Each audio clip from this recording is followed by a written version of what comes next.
So, where were we? Some new names here. Dapper, also known as Tangerine, how are you? Apple Brooks, hello. Night Owl is back. Mary Sass, Florida Grey, Bubsy, and Sarah's here. Lola, how is everyone? So, hopefully, YouTube is working again. Hey, Wickedman.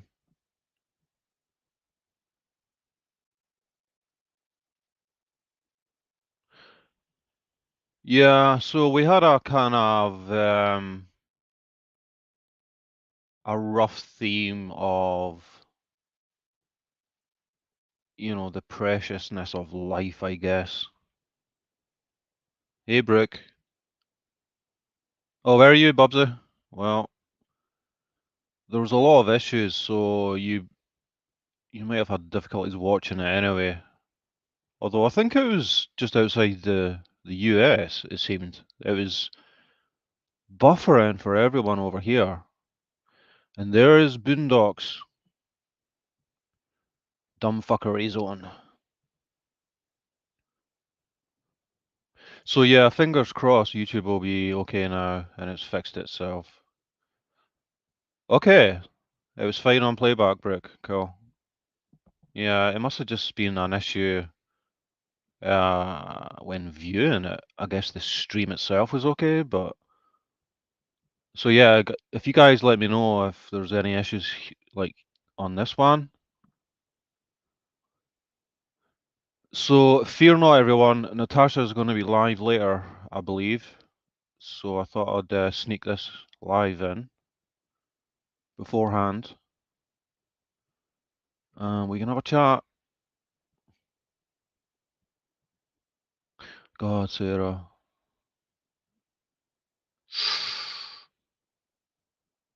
So sorry. That is tough. Two friends within the last month. Yeah. I guess it's the preciousness of life is, I guess, something that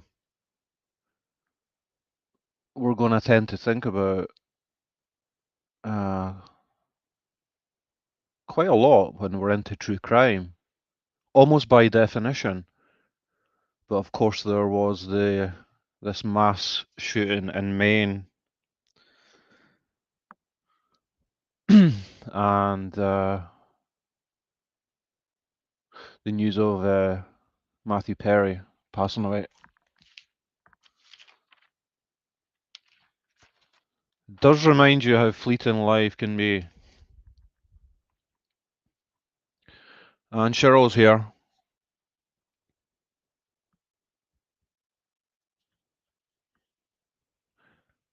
How are you, sweet surrender? Hey, Helen and Sheila. Yeah, yeah. Um, very sad.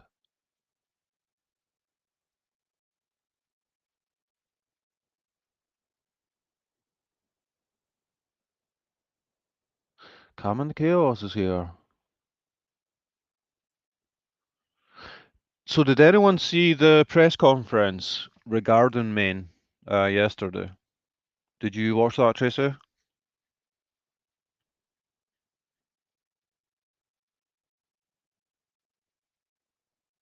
The the guy that was hosting it, the police public safety commissioner, really annoys me. I was saying this the other day.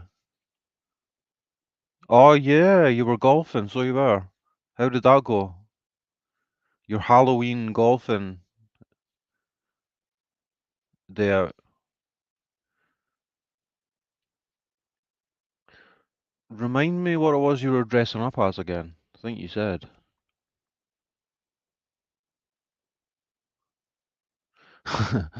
Happy Helen.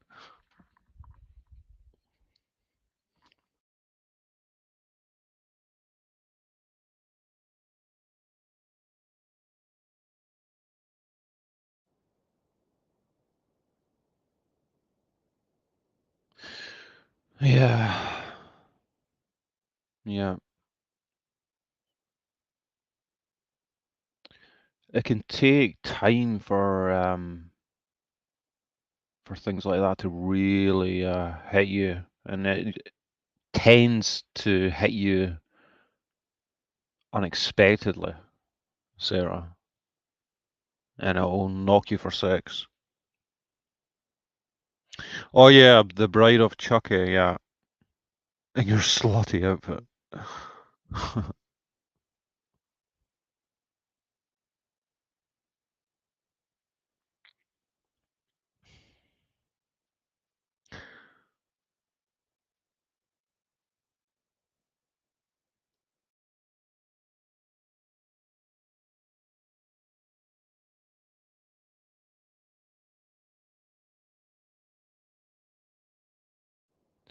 Just give me 2 secs, guys.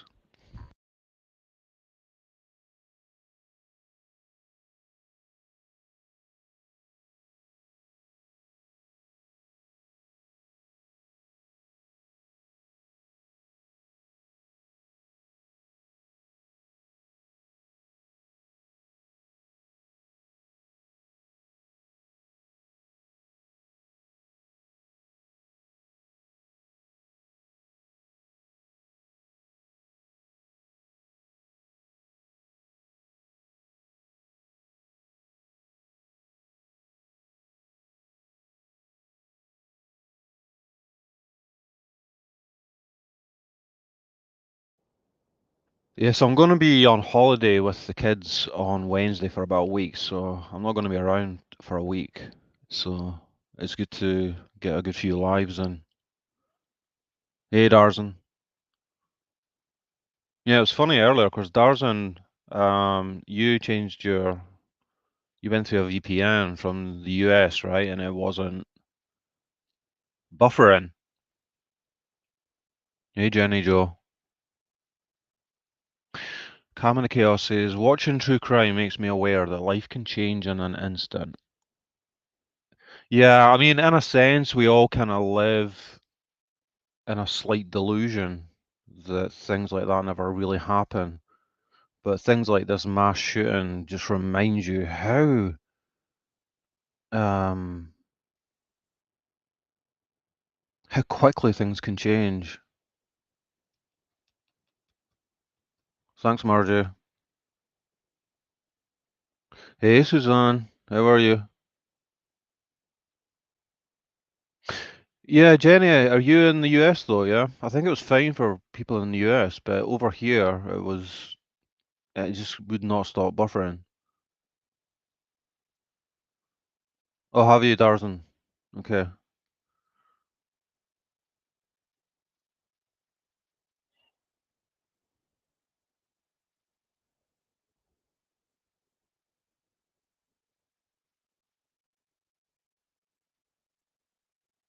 I'm contemplating whether to dive into a bit of the Delphi case. It's a bit of a rabbit hole. I'm not sure whether to dive into that right now or not. Um,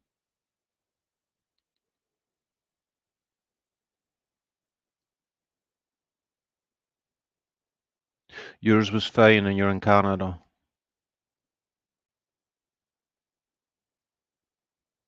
Jenny says, this stuff that's been going on, I get anxiety just having to go to the grocery store. And I'm afraid of movie theaters as well now. There is nowhere safe. Yeah. Do you know what's interesting actually? Because I've been saying for a while how it can be quite deceiving in a sense to believe that violent crimes, are on the increase and have been on the increase for quite some time. But it's a bit of an illusion because it tends to just feel that way because there's so much more coverage now through the media. But Shirley and I were looking up a few stats the other night, and turns out That's not quite true. Let me see if I can show you something.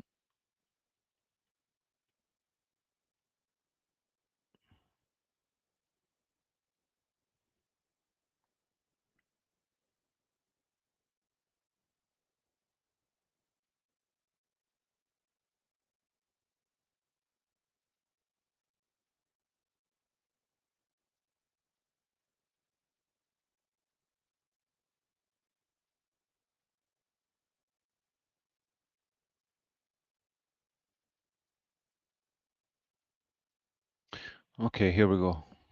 This might surprise some people.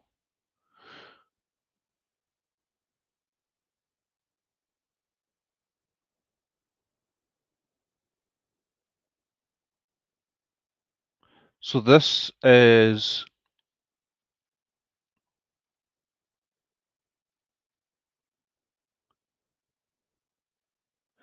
a graph showing the amount of homicides per year. It's only from 1990 up until now, and the general trend is down. And if you were to go back decades prior, you would see it's always been coming down, but there has been a spike in the last 4 or 5 years. It has gone up.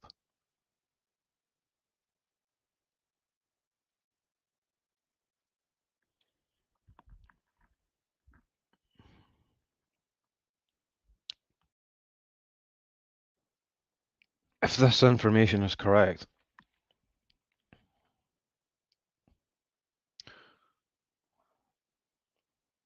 Damn, I didn't capture the source of this. Is anyone surprised at that? Suzanne, we had 2 shootings last week and 2 the month before. At least 5 homes burned in 6 months. Schools were closed, etc. It's nuts.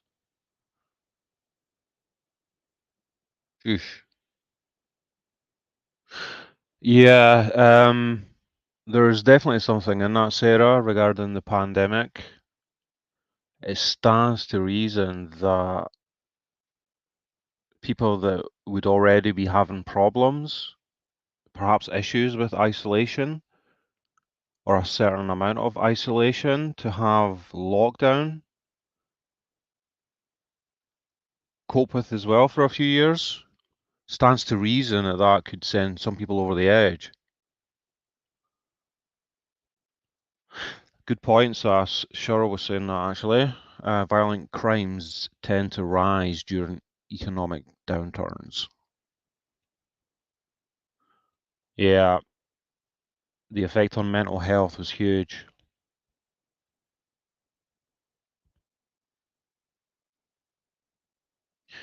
And the thing is as well, and you will most likely have thought about this, Helen, with through your own occupation, there's gonna be almost hidden consequences, I think, of effects of lockdown upon the well-being of kids, where the public being aware of their issues won't surface for a few years yet, but it could probably be traced right back to 2 or 3 years of this lockdown. Because if you think back yourself to when you were, a teenager or you were growing up, to have 2 or 3 years of that kind of lockdown going on, it's a huge chance that it could have a really detrimental effect. Helen says the effect of our teenagers was massive and even more so to our young children. The consequences aren't even hidden, they are now staring us in the face. I see it on a daily basis. Well, there you go. People will take years to mentally recover from COVID and the crazy fast changes to society during the last few years. Yeah, for sure. Oh, hey, Cassius. Darzan says, for those of us outside the US, it's frightening to see how common serious crime is over there. Gruesome and surreal to watch. Yeah.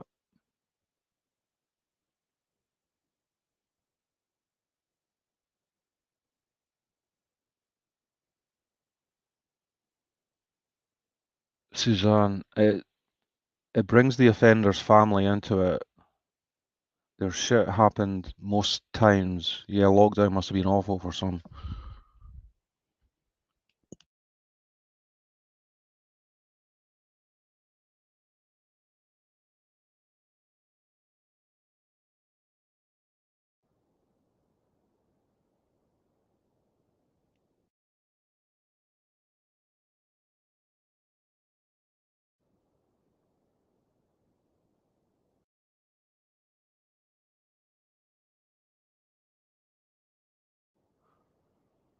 Something caught my attention actually. Believe it or not, there was another shooting on top of the one that was mentioned earlier in Florida. So this is in Massachusetts. It's not a active shooter, however.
Can you guys hear that now? Oh no, you can't. All right, sorry. Bear with me.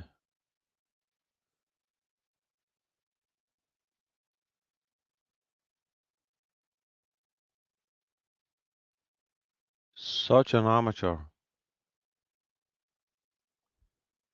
There we go. Students here at Worcester State University say they were in shock after they heard about the shooting. Now police are increasing patrols throughout the neighborhood in light of what happened.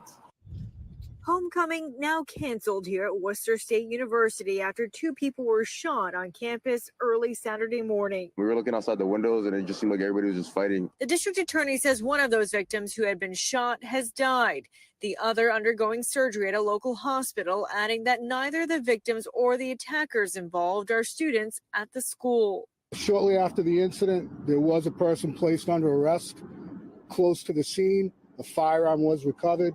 That person was charged with trespassing and possession of a firearm. Authorities say it happened around 2:30 in the morning in a parking lot at the university. It was like very like eye-opening to just be able to see that like something like that can really happen at any moment, and you could just be in the wrong place. Students waking up to alerts going off on their phones as a shelter in place went into effect on campus. Phone starts blowing up.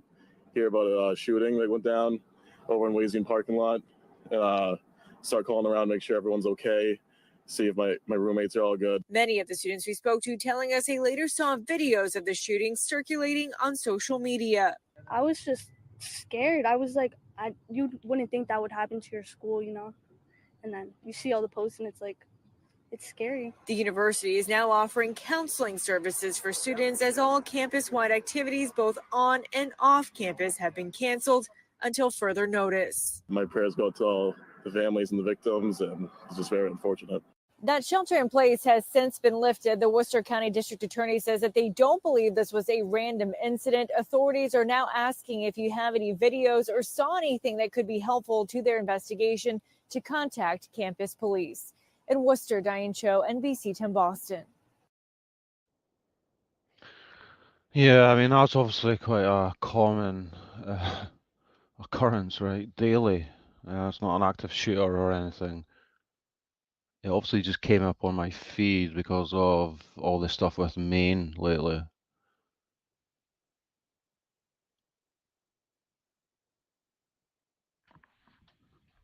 Suzanne says, our town tried to hide our shootings. The cops came under fire and have now made a statement after almost a week of not one word. We had to go and gossip.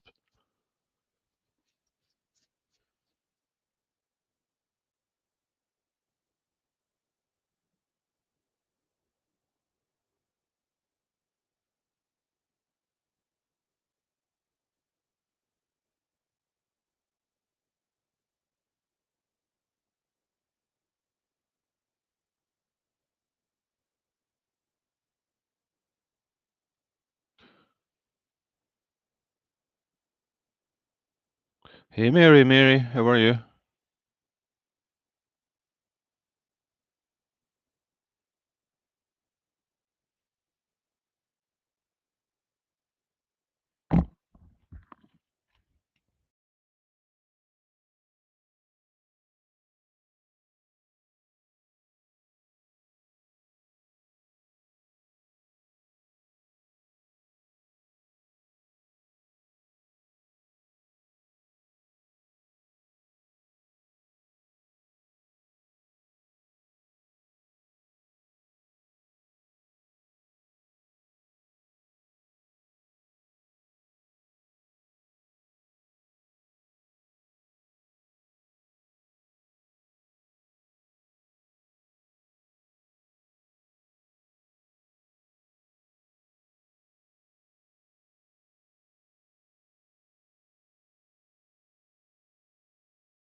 For God's sake, I was on mute. You didn't hear a thing I said there for 5 minutes, right? Okay, so I was asking who has been following the Delphi case over the years? Who is interested in the Delphi case?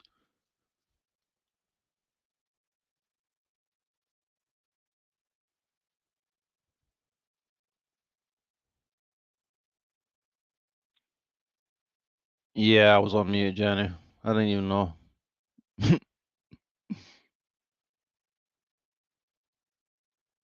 A moment of silence. Does anyone else get annoyed how they're adding these moments of silence at the start of some of the true crime videos these days? That really annoys me. It's so phony. Jenny has been somewhat following it.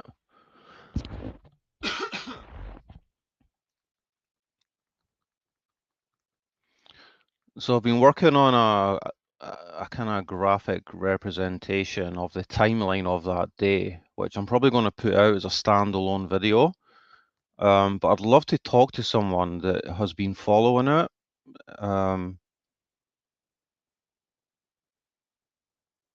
regardless of their views on it. Now, I am certain that Richard Allen, who is currently the accused, has to be the guy that's on the video, the guy known as Bridge Guy. It's so unlikely that it's not him that it's almost not worth talking about it not being him, the possibility of it not being him. And I think going through the actual affidavit, the arrest affidavit, and based on the information that we have, the testimony that's in the affidavit from the witnesses, the testimony from Richard Allen himself, and going by the timestamps of the video and the pictures that the girls took, it's almost absurd to question the bridge guy as Richard Allen. Now, of course, that doesn't mean that he is not the actual murderer, but he was without a doubt the guy that told him to get down the hill, and he's almost certainly the person with the gun. Apparently, a click was heard on the video that Libby recorded.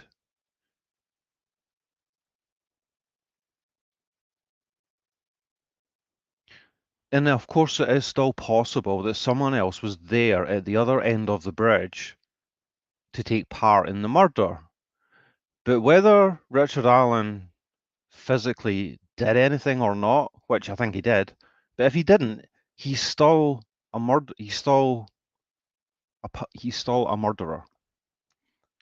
And if someone else was there, then no one on that trail seen him. He must have come in, through the fields at the back, undetected. Tracy, what about the speculation that it was some sort of ritualistic killing by a satanic group or something? Well, you see, that's a big problem now because the defense team are off the case right now. Now, I did hear that they are trying to appeal it, I think. Apparently, information was leaked from the defense team. Information, some kind of evidence was leaked. Now, I thought they had withdrawn themselves, but I heard that they're making some kind of appeal. I don't know the details of that. I'll need to look into it. But they did put out a document regarding the speculation about this being a ritualistic killing. I've not read all that document yet.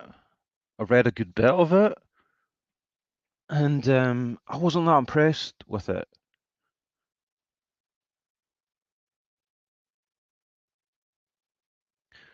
The defense team were essentially claiming a conspiracy from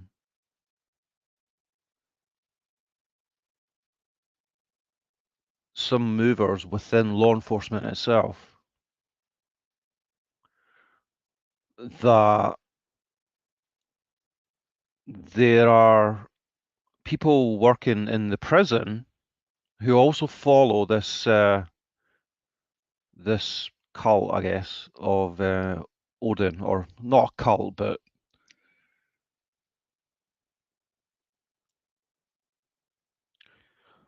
follow the pseudo religion, I guess.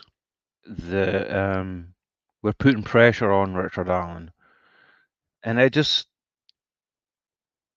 when you put that together with the fact that the evidence of it being ritualistic in terms of the way that apparently some sticks were left on the bodies, It just feels like something out of a movie. But the big problem now is, what are Richard Allen's next defense team going to do? Are they going to drop this whole argument? Or are they going to keep going with this argument? Because it's hard to imagine how this could not harm his defense, harm his chances.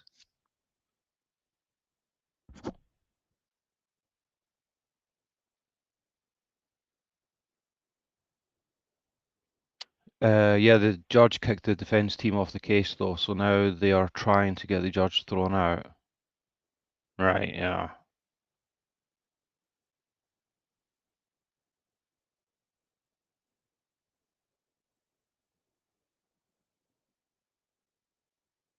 But what is undeniable is that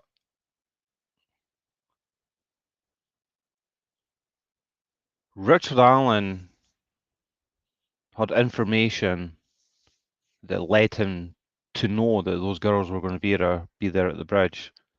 We know that Keegan Kline, who's now serving time,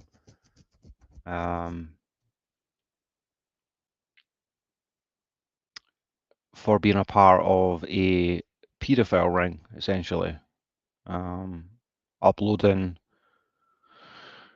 child essay. He was catfishing Libby, and apparently Libby had become quite enamored with the catfish profile. Hey, Bert, and was in contact with Libby in the weeks running up to this. And he had contacted her the morning of the murder, arranging to meet her at the goddamn same bridge. There's no way that that's a coincidence. Doesn't mean that Keegan Kline was even the one talking to Libby. There's speculation that his father, who seems to be a bit of a POS, was also using the catfish account. I think Keegan Kline himself suggested this. But yeah. But this information must have been passed to Richard Allen, I think. And then if you combine that with the fact that Keegan Kline had Googled the location of a gas station, which was local to where Richard Allen stayed, and it was halfway between his home and the trail.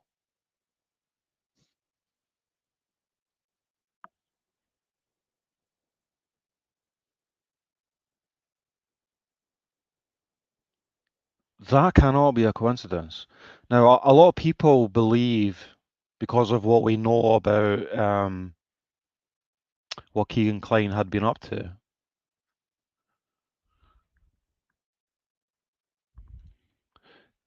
there might have been a snuff video recorded that day. And you could speculate that it was passed to Keegan Kline. Keegan Kline went up to Las Vegas with his father not long after this murder. The cops issued a search warrant on his home when they found out that he was in contact with Libby. And he handed over a number of devices, but not the phone that he was using at the time and the phone that he used to contact Libby. They took him in, questioned him, polygraphed him, sent him home. Then he finds his phone, and he had apparently been resetting all his apps and deleting information.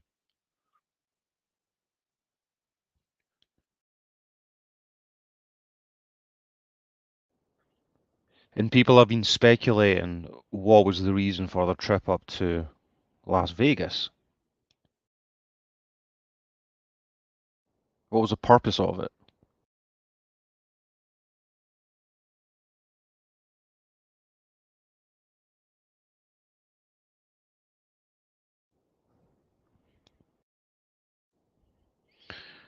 What would Alan's motive have been to take and murder the girls? Keegan seemed a more likely suspect because he looks pretty sketch. Oh, he looks like a troll.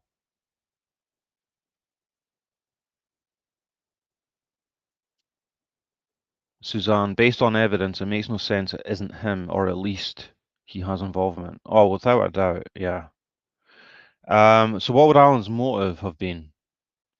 Well, the same motive of any fucked up killer, right?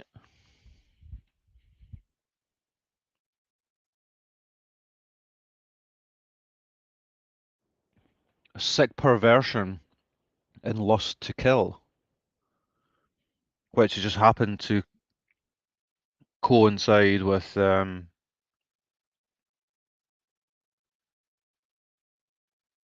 having communication with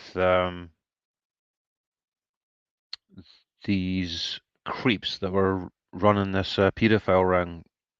Now, the information that the law enforcement got from Keegan Kline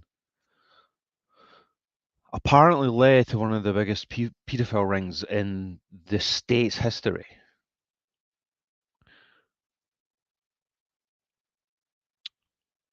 And he just happened to be, his catfish account just happened to be arranging to meet Libby on that day at the goddamn bridge. Tracy, did they find any evidence beside the gun that he is a pervert like snuff vids in the usual? Not that we know of as of yet. That's gonna obviously come out during the trial. It's hard to believe whoever committed this murder hadn't killed before. A lot of people have said that.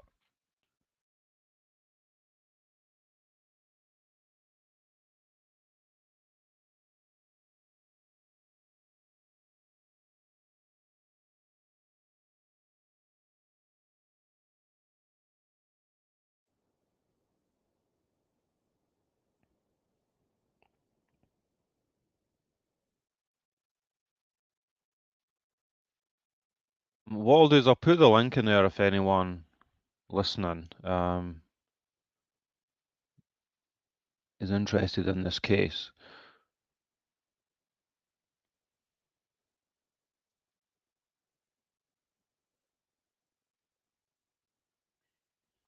The video of him getting busted in the car while he was writing it is death sus.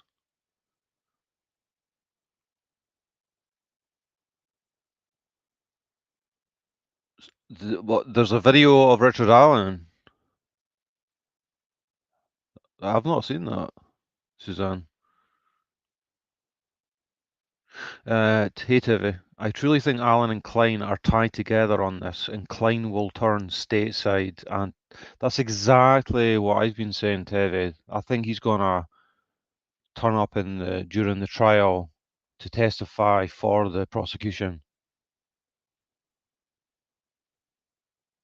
Oh, don't be shy, Tivy. Sarah, do you think Abby was aware of Libby having that contact? I have got to say, it's almost certainly the case, yeah.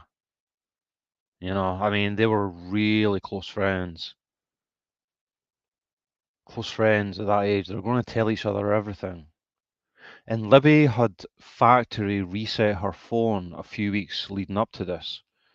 And I heard an interview with Libby's grandmother, because Libby stayed with her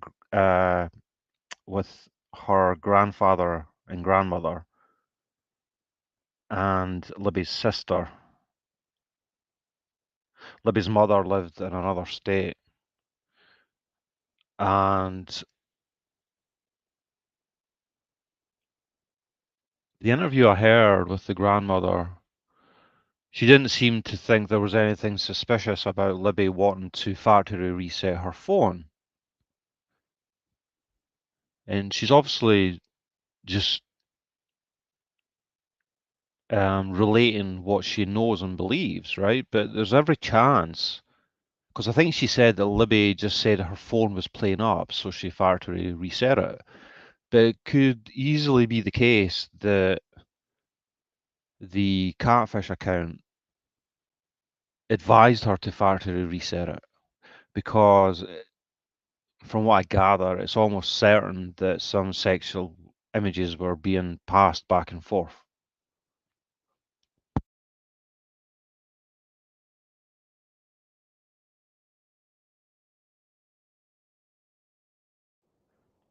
Yeah, Tevi agrees that they both knew. They have to have done. Yeah, I think Abby has to have known. Hey, Lisa.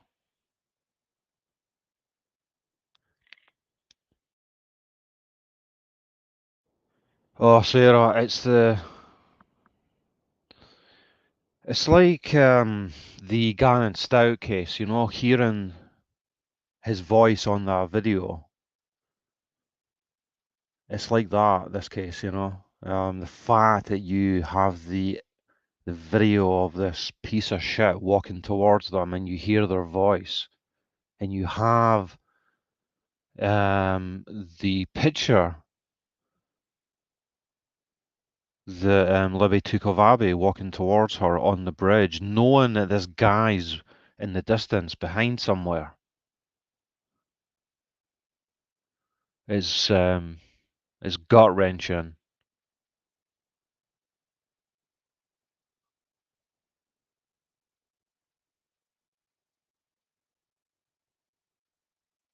Yeah, I know. It was, oh, it was horrible. Yeah, Tevi.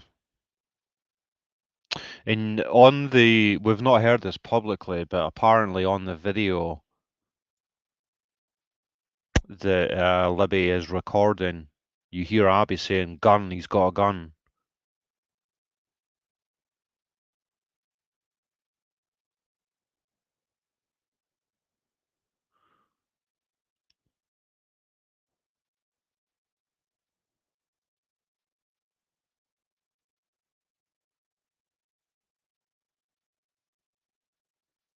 Was it not Abby that had gone on the bridge for the first time? Abby's the smaller girl, right?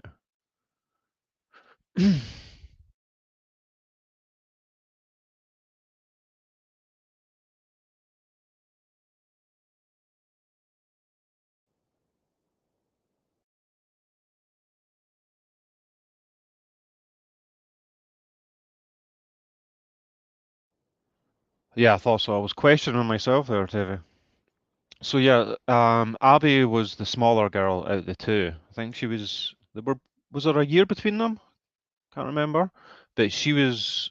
It was her first time going over that bridge, and I think that's why she was um a little behind Libby. Because when Libby takes that video, and anyone that's watched Grey Hughes will know this, she is recording that from the end of the bridge. She's actually just off the end of the bridge recording a bridge guy, and Abby is still walking towards Libby. She's just off camera.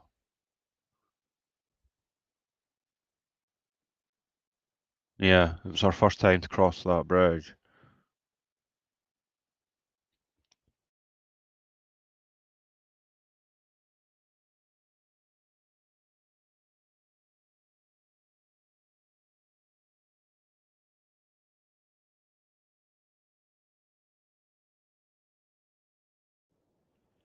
I hear you, Helen. Happy thoughts.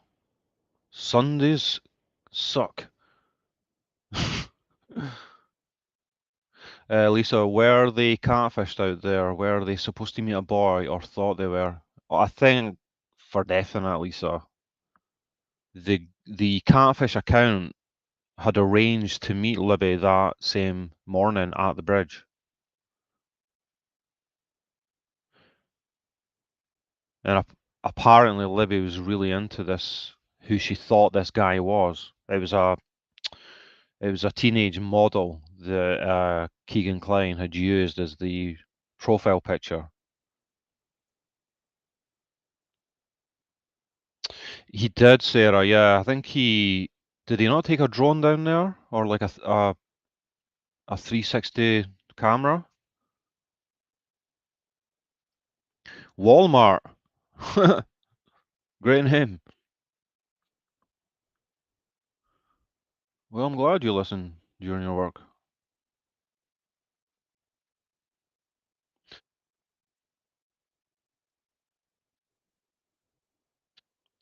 Okay, I think what I'll do is I'm gonna show you guys what I've been putting together. I've not completed this yet, but as you can see, the time there is on the bottom left-hand corner, and I have tried to arrange the time so it's in scale. So for every minute that goes by, in reality, it's something like 5 seconds on this video, right? So that you can get a good kind of picture of the whole timeline.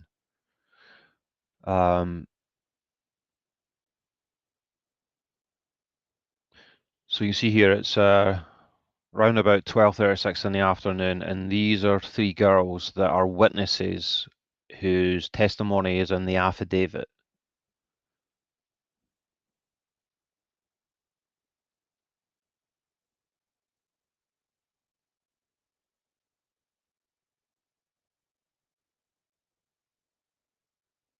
Do you know what? I'm not going to be able to show you my mouse pointer doing it this way, so I'm going to do it another way.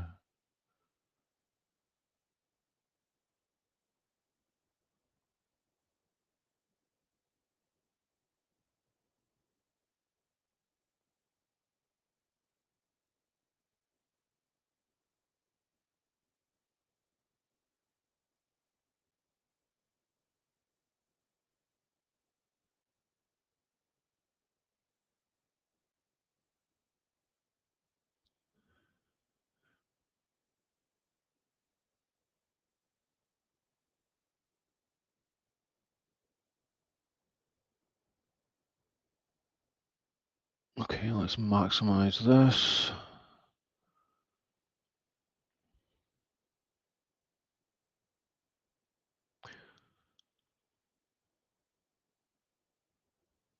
Okay, so you have the bridge down here, obviously, where the 3 girls are at. They're on the bridge. And this red line here is showing you the full extent of the trail itself.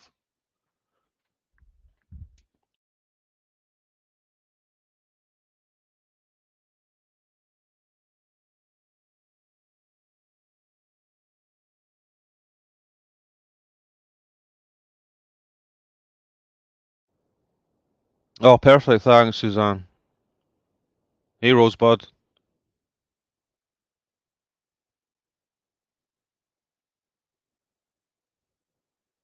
Rosebud, there are witnesses that saw the girls. I have to get up to date on this one. There are, yeah. There's one witness that's seen the girls.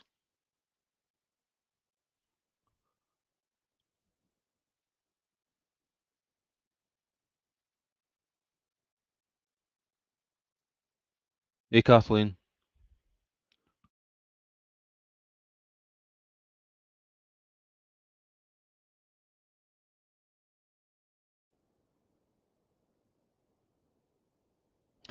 And as you can see here, this is the full extent of the bridge. It's a really long bridge, but what I didn't quite appreciate until relatively recently is that most of the bridge is going over the land, over all this wooded area here. There's only a short section that goes over the actual gorge, the stream.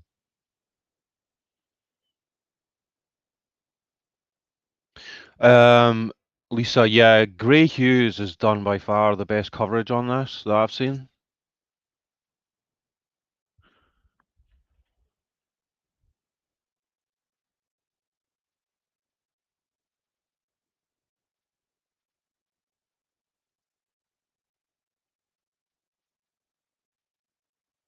And so yeah, these are just pointing out some of the locations that are going to come up in this timeline.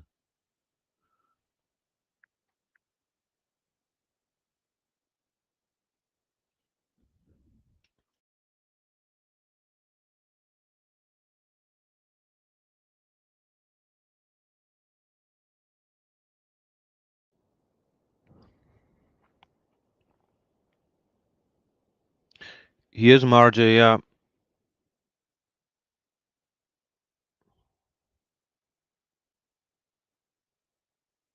Okay, yeah, cool, Suzanne. I'll definitely check that out later on for sure.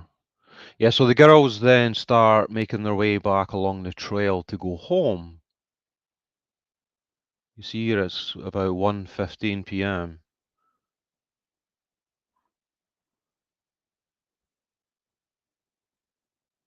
I hope so, Tevi, yeah, because it's in scale in terms of the time, right? It's just obviously speeded up. And it really emphasizes the problem that Richard Allen's gonna have, I think. I think you have to make the argument that either Richard Allen himself lied during his two separate interviews with law enforcement, in that the witnesses are either lying or they've been coerced. There's a lot of allowances you need to make here to make the argument that Richard Allen is not at the very minimum bridge guy. So this is according to Richard Allen himself, guys, okay? The time that he himself said that he parked at the trail. So this is him driving along here. He lives very nearby. I'm not sure if that's accurate, 1.7 miles away, but it's not far at all.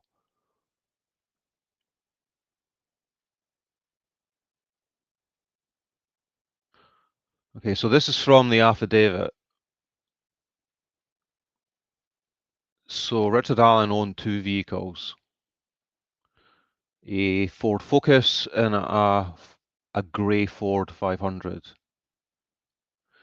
Investigators observed a vehicle that resembled his Ford Focus on the Hosier Hardware Store video at 1:27 p.m., which is where we're at right now, traveling westbound on that CR300 road in front of Hosier Hardware Store, which coincided with his statement that he arrived around 1:30 p.m. at the trails.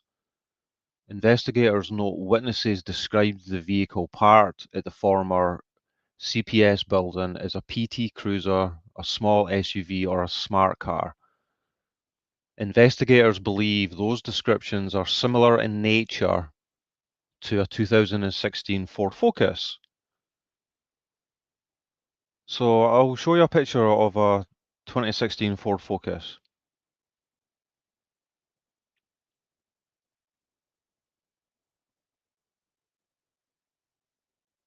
Okay.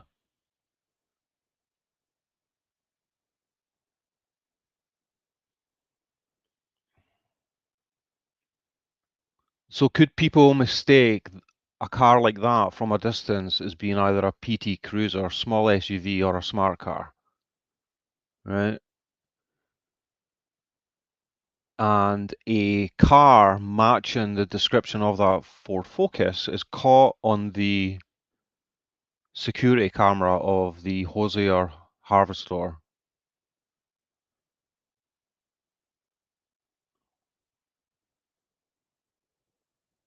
Okay, so that's where the camera is. That's the hardware store right there. And he's on his way, and he's going to park up here at this old CPS building, if law enforcement are correct. Richard Allen himself said that he parked at an old farm building or something. I can't. It was some old building. I can't remember how he worded it again, but they going by all the other information we have, law enforcement believe it has to have been here that he parked. So as this is happening, these three girls stop at a bench halfway along the trail. And this is literally the picture that they took of themselves at the bench. So that's time stamped at 1:26.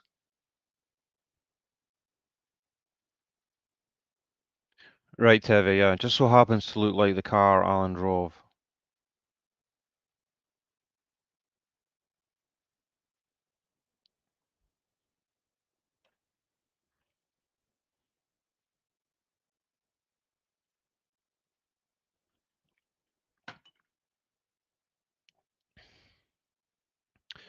Yeah, he described it as an old farm building, Richard Allen.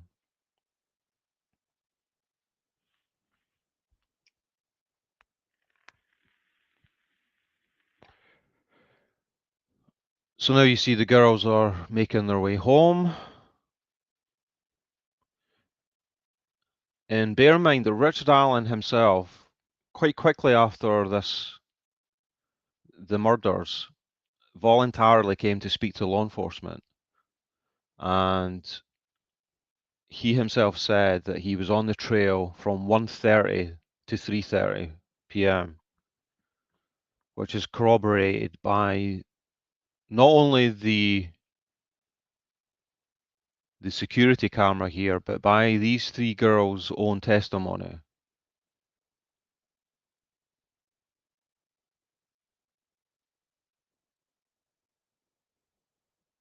So the three girls say that they pass a male on the trail before reaching the Freedom Bridge. Freedom Bridge is just over here at the end of the trail, and it leads off to the west over here.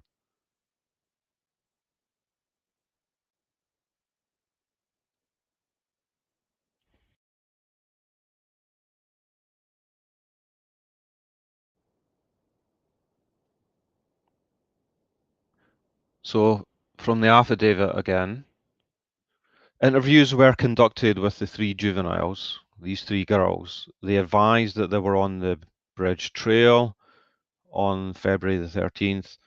They advised that they were walking on the trail towards the Freedom Bridge to go home when they encountered a male walking from, they describe him as walking from the Freedom Bridge towards the Monon High Bridge. So he's walking from the direction of the Freedom Bridge, right? But if he really did park there, he would have walked down here, and there's a dog leg over to this side, and then he would pass straight by the bridge to follow the trail.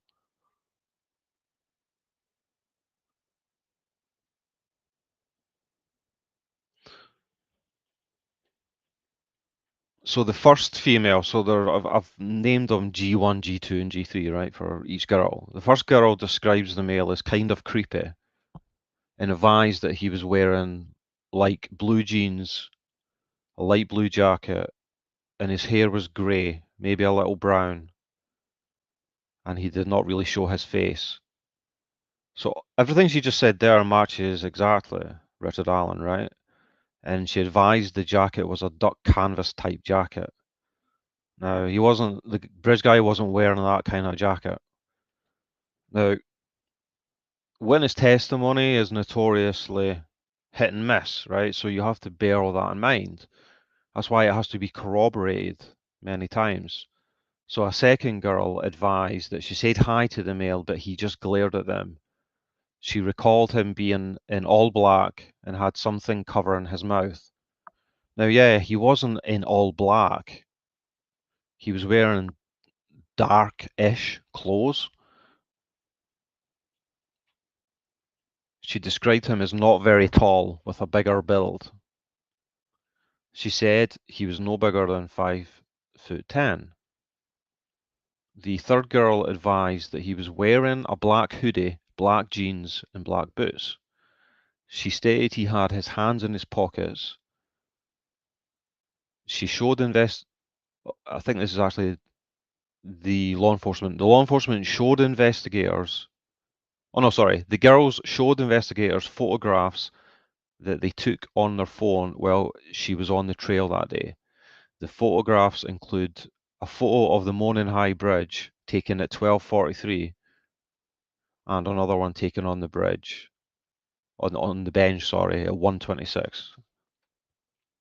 So their testimonies don't match I exactly each other, right? But there's a general picture you're getting there of whoever this guy is.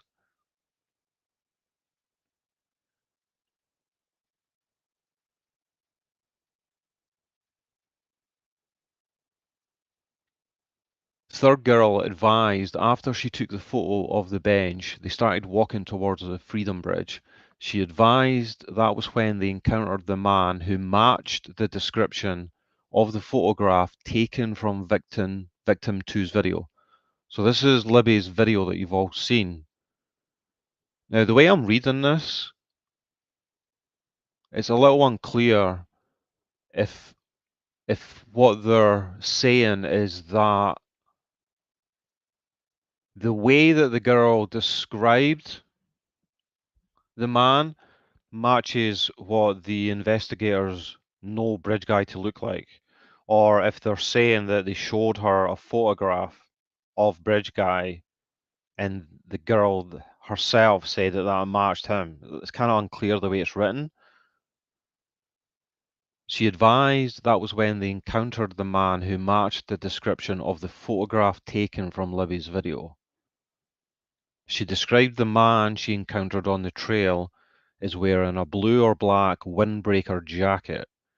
She advised the jacket had a collar and he had his hood up from the clothing underneath his jacket. She advised he was wearing baggy jeans and was taller than her. She advised her head came up to approximately his shoulder. She advised she said hi to the man and that he said nothing back. She stated that he was walking with a purpose, like he knew where he was going. She stated he had his hands in his pockets and kept his head down. She advised she did not get a good look at his face, but believed him to be a white male. The girls advised after encountering the male, they continued their walk across Freedom Bridge in the old railroad bridge over Old State 25.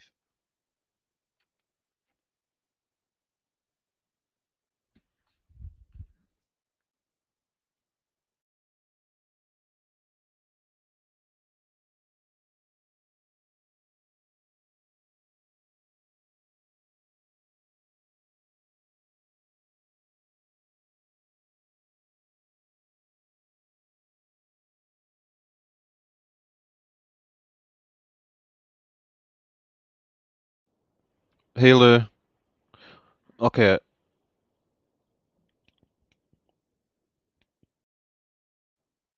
so this is a very important witness in this car. I've just arbitrarily made it a certain color, right? Red. But this is the most important witness, I think, next to these three girls. She says she's driving up this highway and she's going to pass underneath the Freedom Bridge. And she tells law enforcement that she sees four girls walking over the bridge. Obviously, there's three, but that's still important. She sees four girls.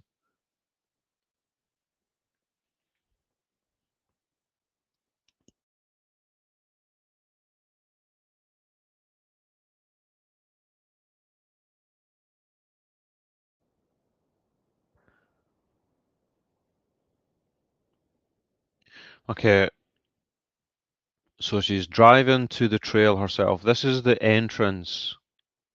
This is one of the entrances to the trail. The other one's up here, where we believe Richard Allen entered the trail. And round about this time, Libby's sister, Kelsey, is driving to the trail to drop off Abby and Libby.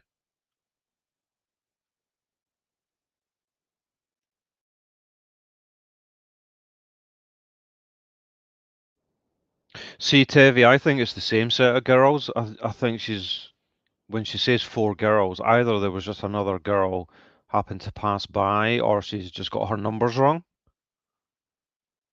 Because we have a timestamp when the witness passes the Hosier security camera. So they know that she would have went under this bridge round about this time. So at 1:46, the video from that hardware store shows this witness's vehicle traveling in this direction.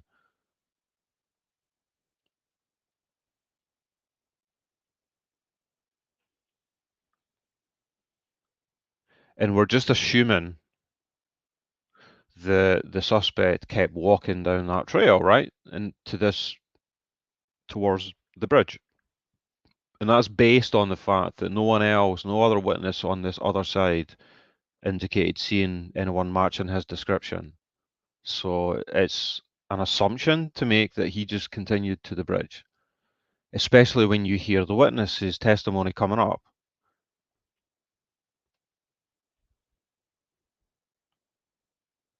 So this is Kelsey dropping off Libby and Abby at 1:49 approximately.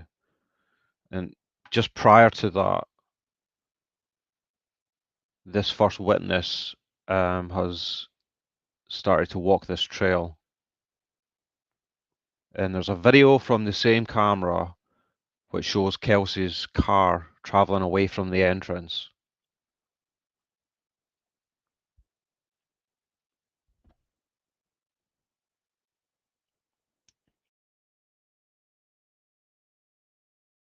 And based on testimony coming up, we can assume that Libby and Abby have started to make their way towards the bridge.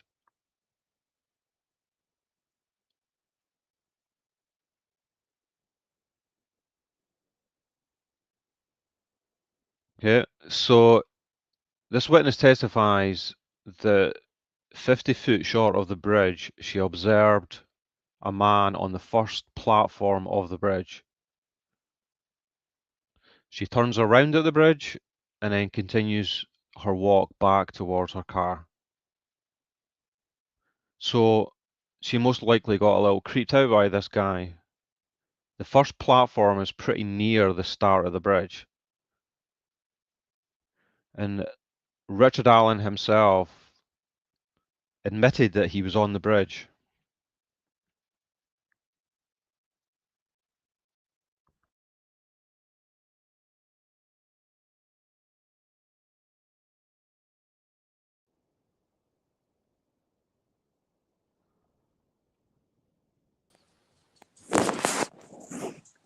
Hey, Bam.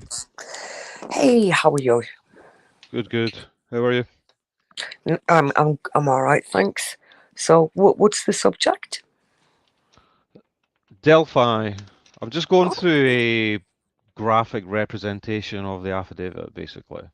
okay. Has there been any recent updates? Well, not anything really on top of what we know from the fact that the defense team withdrew from the case because of the apparently evidence being leaked. But Oh, apparently they are appealing this somehow against the judge, and I've not looked into that aspect of it yet, but who knows how that's going to turn out. what do you mean they're appealing it against the judge? What does that mean? I don't exactly know what it means, but they're making some case that they shouldn't have been forced to withdraw from the case for whatever reason, because they were Oh, obviously right. reprimanded by the judge. Got I you. just don't know. I just don't know what their case is going to be for that. Is it because of these pictures that was leaked? Yeah, yeah, that's what caused this to happen. Yeah. Right, right. I didn't see the pictures, did you? No, no. Has anyone seen No. the pictures? Are they out there on Reddit or somewhere? I don't know what the pictures were.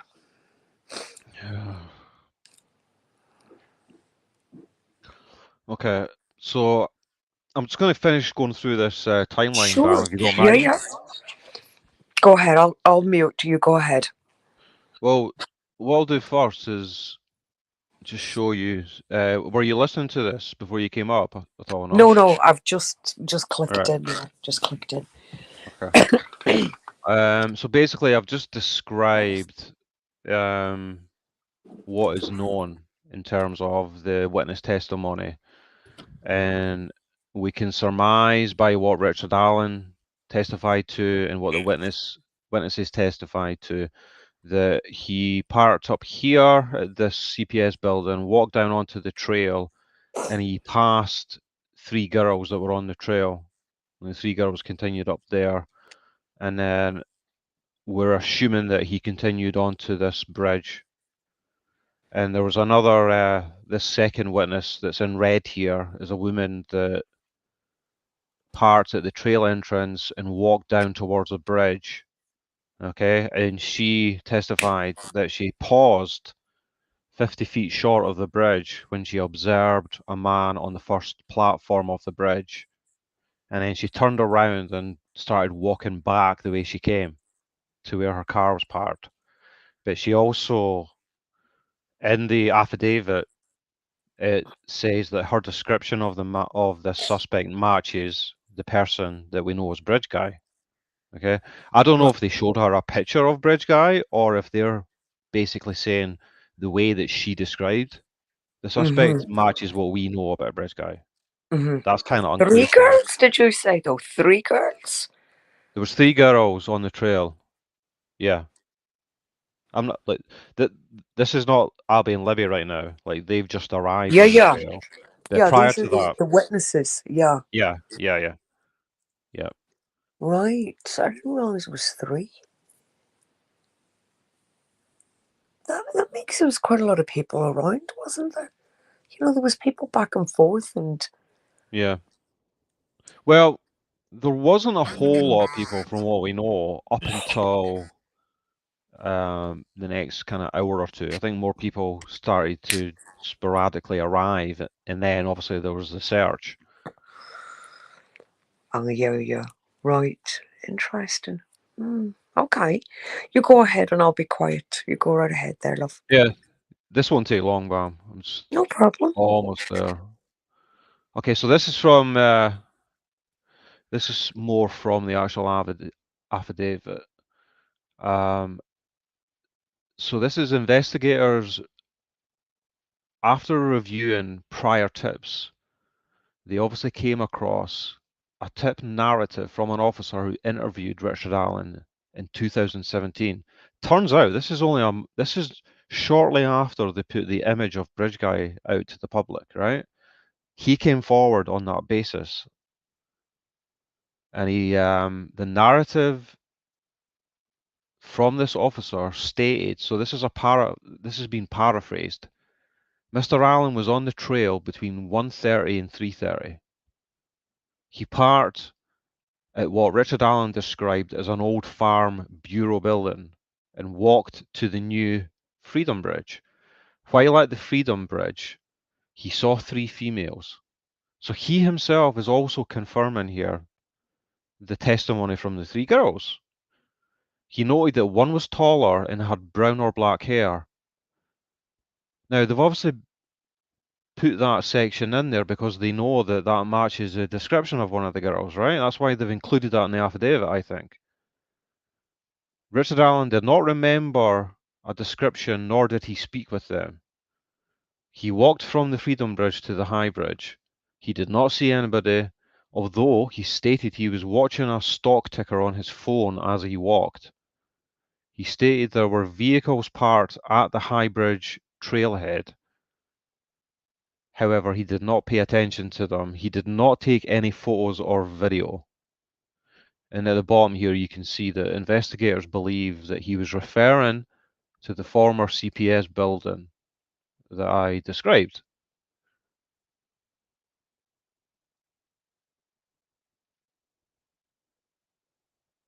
And then years later, guys.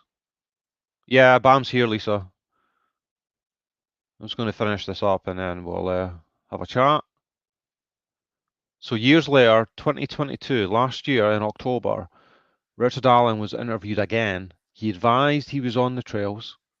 He stated he saw juvenile girls on the trails east of the Freedom Bridge and that he went on to the Morning High Bridge. So he's confirming the girls again and that he was on the bridge. He further stated he went out onto the bridge to watch the fish.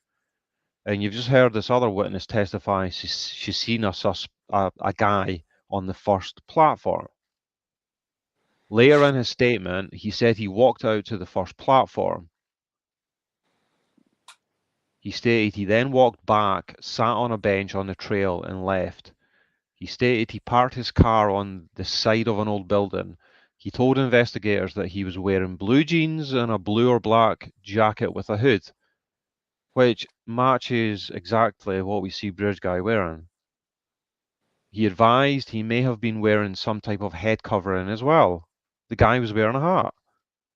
He further claimed he saw no one else except for the juvenile girls he saw east of the bridge. He told investigators that he owns firearms and they're at his home. His wife also spoke to investigators. She confirmed that he did have guns and knives at the residence, and she also stated that Richard still owns a blue Carhartt jacket.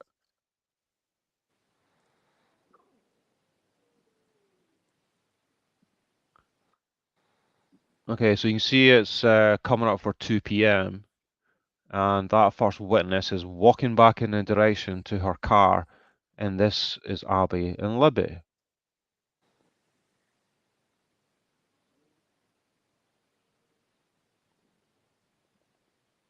So at approximately 2 p.m., F1, which is the first witness, passes Libby and Abby halfway between the bridge and the parking area. So just think about that, right? This first witness, if she's telling the truth, is locking in this guy here on the bridge. And there's a lot of evidence to suggest that that's Richard Allen, based on everything we've just gone through.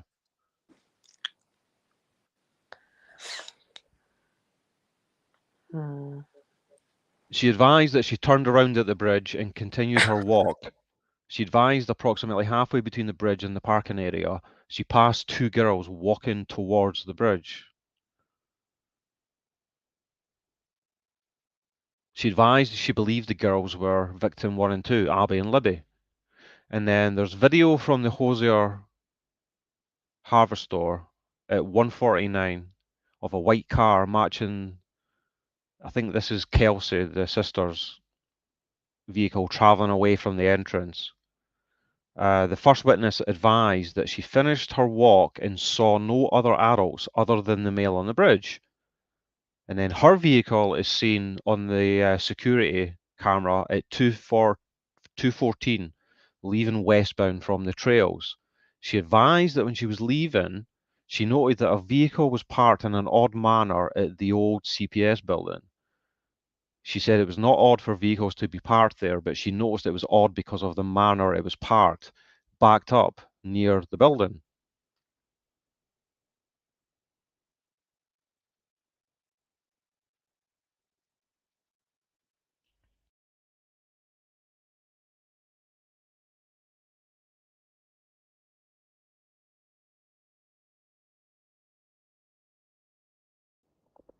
So at some point, Richard Allen has to have passed Abby and Libby, because we have a picture of Abby walking towards Libby, and you cannot see Bridge Guy.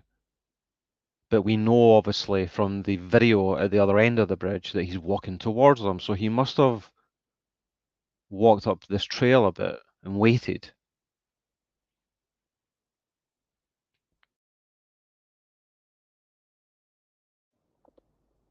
And the first picture that you would have seen is at 2:07.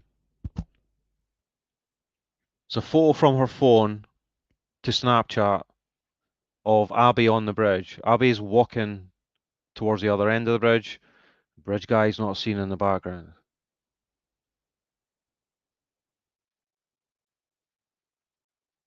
I think there's actually a photo before that just of the bridge, of the rail. So that's the picture that I'm referring to.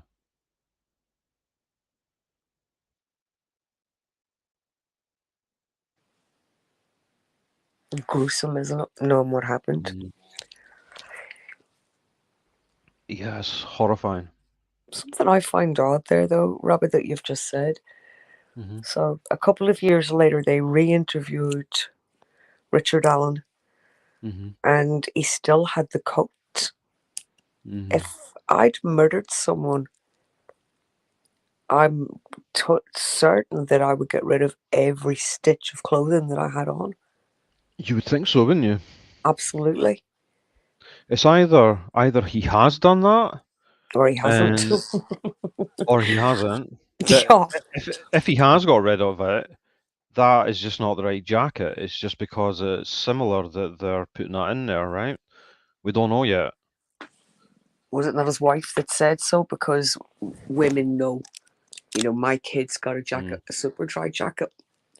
It's about 5 years old. And he's got another jacket that's very, very like it. But I can tell the difference. Yeah. I know which one's a super dry and which one isn't. So it's odd that she would say that. I don't know, I'm not picking hairs, but these are the kind of things that you need to look at. You know what I mean? There's so many cases get dismissed, or they realize that they've got the wrong person through mistakes like that. Mm-hmm. You know? The thing is, Mm-hmm. you really don't need that. You really don't need to have the jacket he was wearing. He's locked in as being bridge guys, as far as I can see, based on his own testimony and the witnesses' testimony. Now, it could be that it's possible that the witnesses are being coerced or law enforcement is just lying.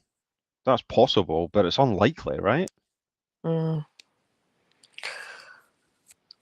I just want to see what some of you guys are saying in chat. Yeah, Tevye, just taking a nature walk, staring at his stock market ticker. Yeah, right. Because he says that he's on this trail for 2 hours. It's not a long trail. You know, it's not much more than a mile, the whole trail. And he says that he was on the trail for 2 hours. A grown man on a trail for 2 hours. It's kind of weird, isn't it?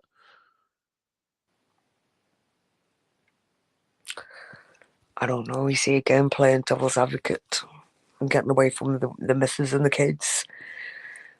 I'm going away to clear my head. I really don't know.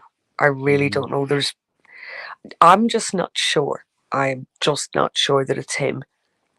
And like I said to you before, you know, if usually when these people get away with these type of things, they'll move out of the area. They won't stay there. They usually up sticks and go. You know, I got away with that. I'm going to get the hell out of Dodge. The fact that this guy stayed here, and I still dispute the height. The guy on that bridge does not look as tiny as Richard Allen looks to me. So I don't know, but you know, I'm probably wrong. Who knows? Yeah. Well, Didn't you tell me he confessed? he confessed multiple times, yeah. I think there's just too much information to sensibly argue that he's not at the very least bridge guy, I think, right?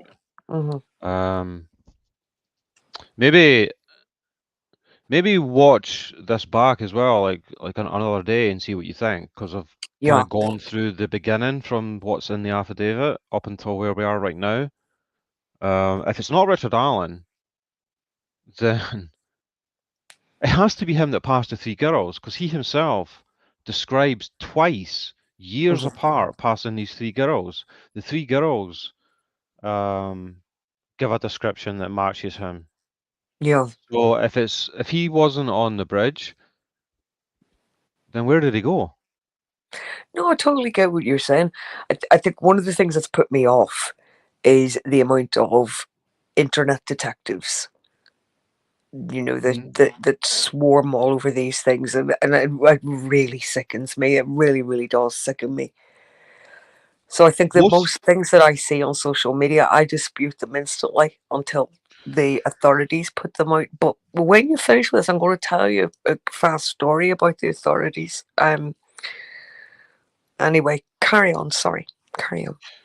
Yeah, see, most of the internet detectivism stuff that's been going on in this Delphi case are all against this being Richard Allen, right? When you stick to the actual, what we have to assume are facts based on the affidavit and the timestamps that we have, I think it's it's getting pretty close to full proof that he's at least Bridge Guy, right? Just based on that, without any speculation, really, you know. Those, from what I've seen, the ones that are doing the kind of tinfoil hat stuff are all the ones that don't want it to be Richard Allen. Yeah. You know what I mean? Yeah. All the forensic investigators and DNA scientists and what that are sitting on the internet solving crimes. Yes. Right. Yes. Okay, there's not much more to go on this. Yeah, so we have to assume that, whoever Bridge Guy is, he's then started walking towards them, and they're making their way towards the end of the bridge.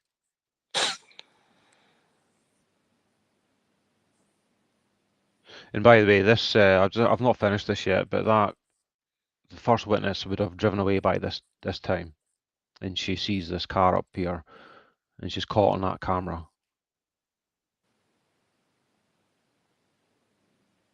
And she sees a then car? She sees a car parked at this CPS building, yeah, and it's Oh, parked that's in an his. unusual way. Is that his car? It's what is believed to be his car, at least. Right. Yeah. Yeah. Yeah. Remember at the start of it, there was all these images being blown up and what have you. Like I've told you this before, and I don't mean to offend anyone, but I don't listen to anybody on the internet.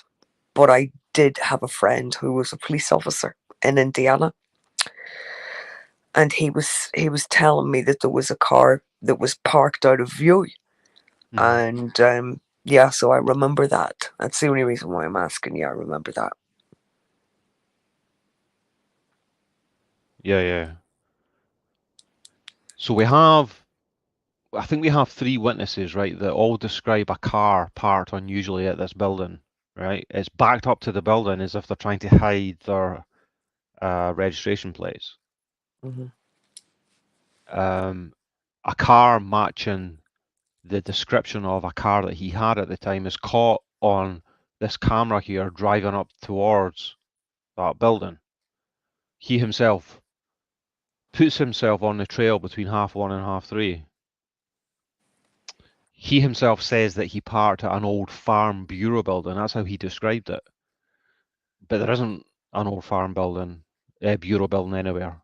So law enforcement are of the belief that he was meaning this building.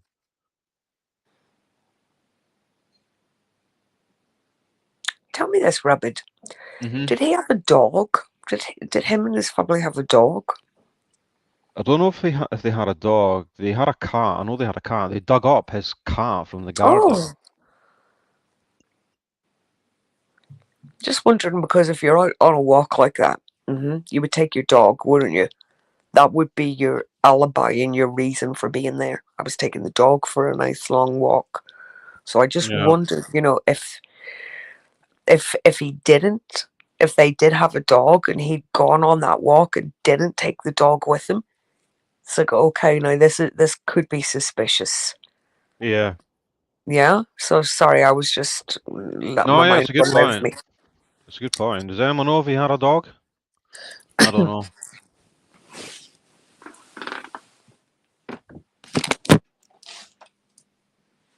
Okay, guys, I feel bad. I'm ignoring chat here. Let me go back. Tevi says he waited until they passed over the middle of the bridge and then he walked towards them at a fast rate of speed. Libby snapped her picture of him towards the end of the bridge. Yeah. Yeah, there is so much evidence against him.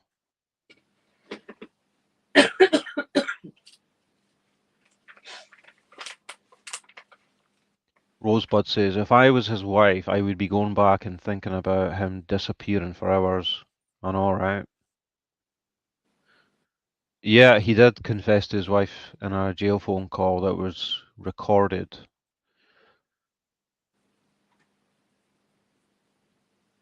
Because I think what's happened since all this, that he's changed his story according to the defense, and I think he's saying that he was on the trail from 2:30 to 3:30, I think, from what I remember. But that's in contradiction to what he said at the time.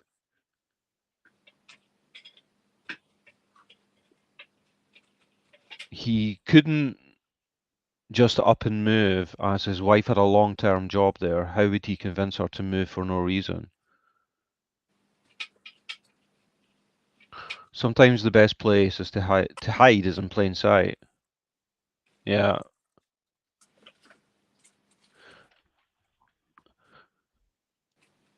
Lady Witch says, what I don't get is the way that they were found. That's a lot of work for one person not wanting to be caught. Yeah, so the way they were found is strange. The smaller girl, Abby, had Libby's clothes on her, and Libby was Then they've naked. both been sexually abused. There's Apparently, no yeah, question about that. yeah, yeah. And they were both killed with a knife. From what I gather, their throats were slit, right? Hmm. Um, the according to the defense, or what was the defense at the time, according to their theory, this is a ritualistic killing because of the way that some branches were left on their bodies. I disagree with that. Yeah. Mhm. And they talk about a bloody mark on the bark of a tree near them, which they are interpreting as being a rune. Fear. That's what they think it Yeah, is. yeah, It's a load of bollocks. If you're scratching yeah. those runes in, you scratch them incorrectly. Mhm, They've found them from several thousand years ago, where they're scratched in absolutely correctly because it's basically speaking to the gods. mm. So if you follow that type of religion or belief, you're gonna you're gonna do it correctly. You're not gonna leave it as hard to interpret. You're gonna make sure that people know exactly what it means. So no, I think that's nonsense. I don't know who's come up with that, but I do think it's nonsense. I Yeah. could be wrong though. Probably No, am. I 100% agree with you, right? If you were going to go to that length to make a ritualistic killing, you would Hmm. make damn well sure that people knew that Yes, it was a ritualistic exactly. killing, Could right? I just say this again as well though? So if they've been molested and had their throats cut, I don't believe one little fat guy is going to be able to do that on his own. There's going to be blood spatter, 100%. And that coat that he was wearing, whether it's been tossed on the ground or what, if it was cold, he would have kept it on. Mm. That would have been covered in blood, covered in it. Hmm. Whoever did There this is would be loused in blood, Rabid, loused in it. there is an argument to be made that he couldn't have acted alone or didn't act alone, or it's more likely he didn't act alone. That is possible, I've said that definitely. from the start. One of them was cross country runner, so she was going to be trying to get away, take off like the wind. Anyway, sorry, I'll shut up. Stop interrupting you. No, Sorry, go ahead. no, please interrupt. Like I want to hear, I want to hear questions. It's good. Rosebud, why do these idiots confess and then plead not guilty during a trial? The eye drop killer is doing the same thing. Huh. Well, trying to delve into the psychology of these types of people is not easy. They can do it with exhaustion, Rosebud.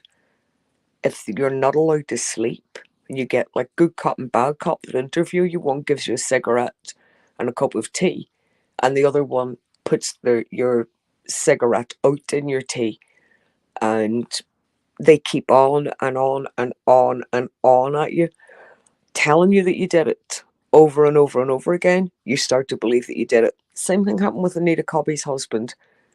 They threw him around the interview room, told him he did it, wouldn't let him sleep for 36 hours. And in the end, John said, well, yeah, I did it. Just to stop, just to be allowed to sleep and stop being tortured and starved and deprived of water. So sometimes they can use these tactics. So who knows? Yeah, yeah, it's possible. You got to cross every T and dot every I when you're doing something like this. Though 2 young girls have been, Absolutely. brutalized and murdered. They Yeah. got to make sure they get the right people. And I still think that Keegan Klein is involved in this up to his pedophile eyeballs.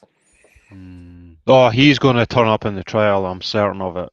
I think Mhm. he's going to end up testifying for the prosecution, and he will be, because I don't think he was involved in the actual killing. I think information came via him or from a close family member to Richard Allen. So he's not without without being legible to be charged of something, right?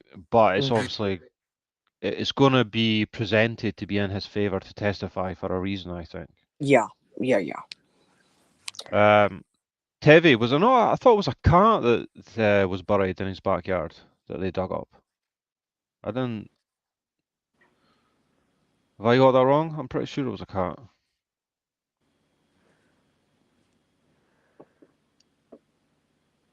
The dog was alive when Abby and Libby were home, but Alan didn't take the dog with him that day. The dog died Well, during that's the 5-year suspicious. period. So That's he did suspicious. have a dog. If you go for a hike like that, and I tell you, our Floki's just been down there howling because Griffin said, I'll take you for a walk. And he was messing around in the garage, right? The dog has howled and howled and howled. He's ended up taking him out for a good long walk. If he was going for a hike, there's no way he could leave this house without taking the dog. There's no question. So why would you go for a nature hike and not bring your dog?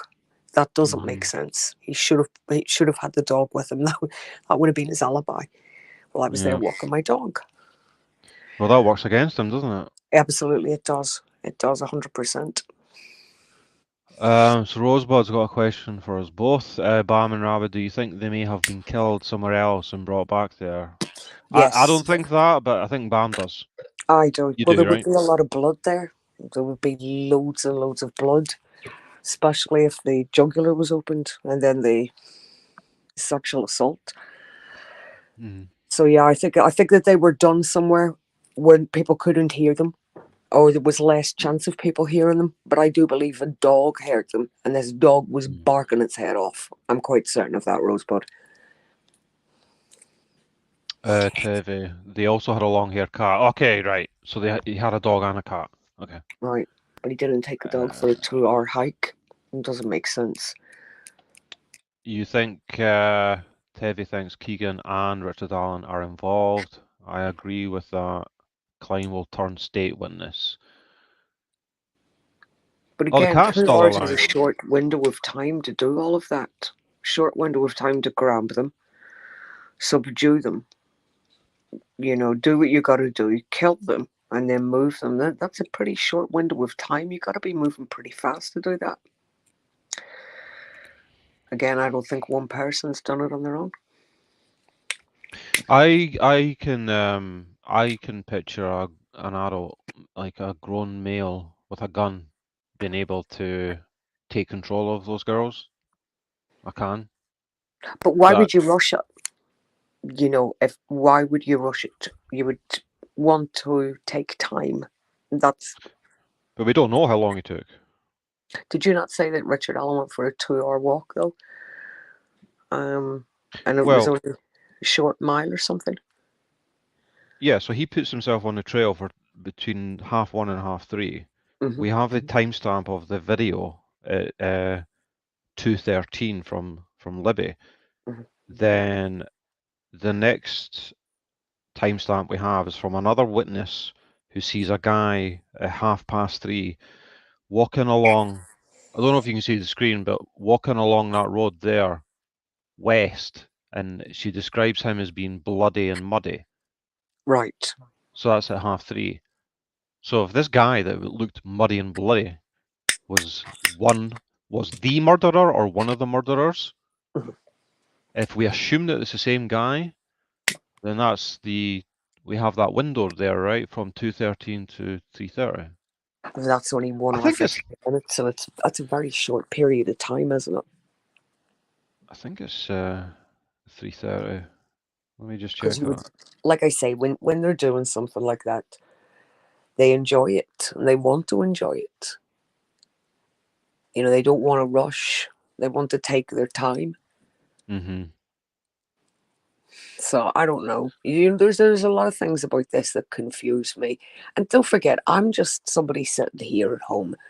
You know, I'm not FBI or investigating officers or what have you.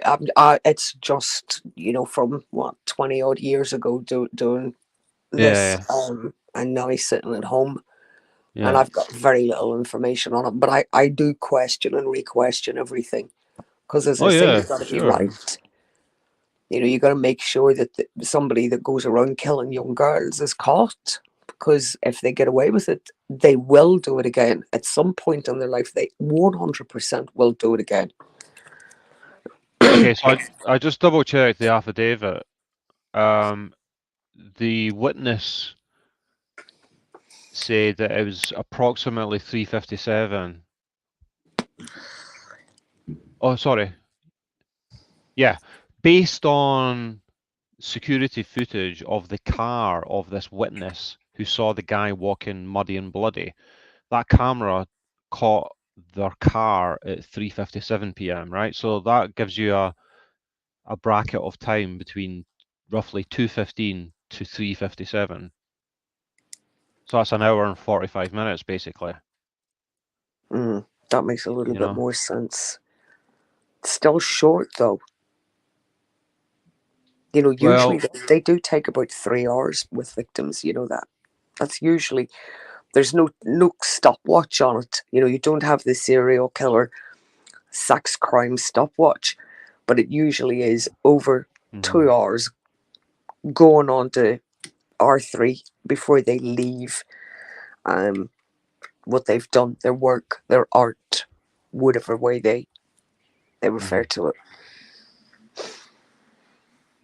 So this witness says that she stated she was travelling east on that road that I mentioned, and they observed a male subject walking west, away from the Monin High Bridge. They advised that the male subject was wearing a blue coloured jacket and blue jeans. Okay, so that's more corroboration of how this person looked, what he was wearing. She further stated that it appeared that he'd gotten into a fight. Investigators were able to determine from watching the video from that security camera that this witness was travelling on that road at 3:57 p.m. So at least we know that.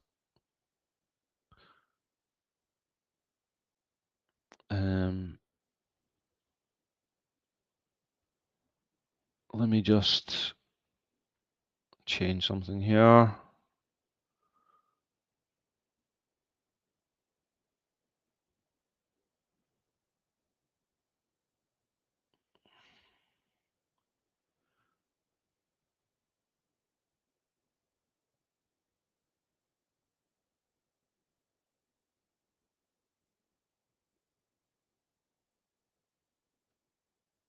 And that's obviously the horrifying footage, which is taken at the very end of the bridge. And Gray Hughes has worked out that it has to be at the end of the bridge. If you go and check out some of his stuff on this, um,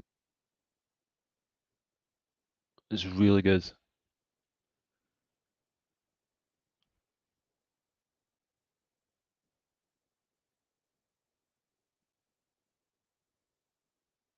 the end of the bridge just here.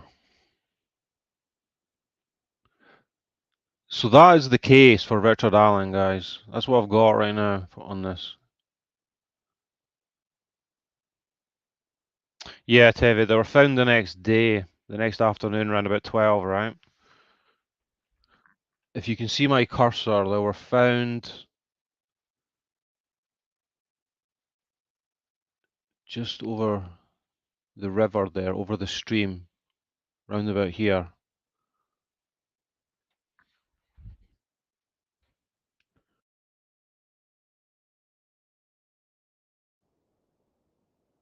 You're welcome, Tracy.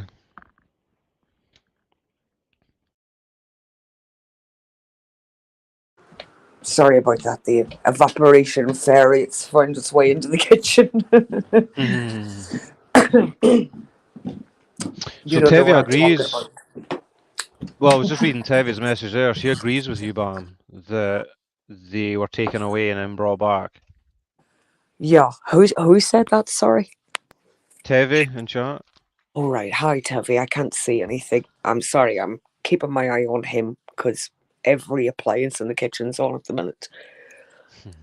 Yeah. So yeah, I think they were taken away because like I say, it's in theory, you can sit here and say, oh yeah, well, he could have had a gun trained on him and what. But when you're fighting for your life, you're going to run. Now, if you're in somewhere where the doors are locked and there's someone at the door, you're not going to get past them. But if you're out in the open space, there's all sorts of places that you can dart to. So I definitely do think that they were taken away somewhere and killed there. Mm-hmm. Well, and I you're think not they alone. started to run out of time. Mm-hmm. I don't know the area. I can't see it that well, but I wonder if they're near somewhere. I'd be interested to know what kind of cars were parking there. Because if they heard something coming, see these cars with the souped up engines and you can hear them streets away. Mm-hmm. Maybe heard something like that, pulling in, thinking, oh, we got to get away. I don't know. Just off the top of my head. Sorry, I'll stop. I'll stop interrupting No, again. you're fine. You're fine. Hey, Natasha. Hello. How are you? I'm good. I just got a Good. quiet house for 2 seconds, so I decided I would pop up here. You feeling any I better? agree also. I think that they were killed. Well, let me rephrase that. I feel much better. Friday night my head was killing me. Last night was not because I was sick, it was because a friend of mine has been going through an awful divorce, and it was finalized on Friday, and her ex-husband got married last night. So had a bit of a catastrophe. Yeah, I can imagine. So yeah, but if I didn't have a headache, I did then. But as far as them being taken away, I do believe that they were taken somewhere else. Because the crime scene itself, just from,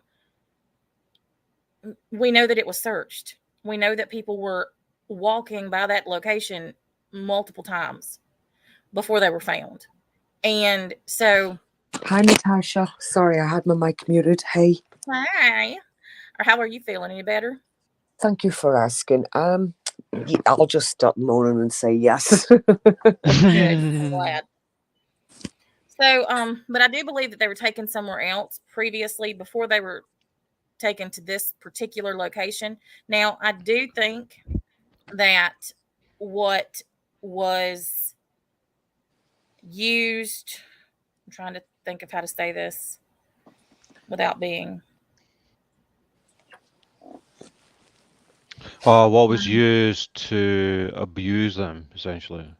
Well, you mean? the one, yes. I do believe that the tree limb that was used to abuse the one particular girl, I do think that happened there. Yeah, that would be disrespect. That would be like F you. Well, I think that it was done more as an afterthought. Yeah. Probably whenever they were dead. And in some ways, I think it was done to throw people off.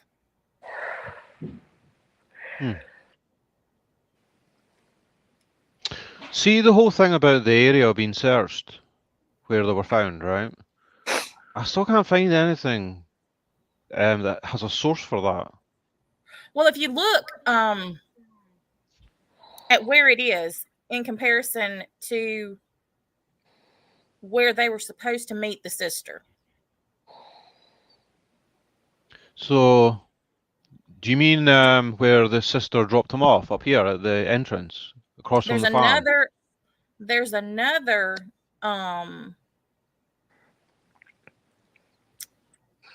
isn't there one on the other side? Well, from what I know, the two entrances that have been spoken about is this one here that the girls got dropped off at opposite that farm building in there, which is kind of halfway along the trail.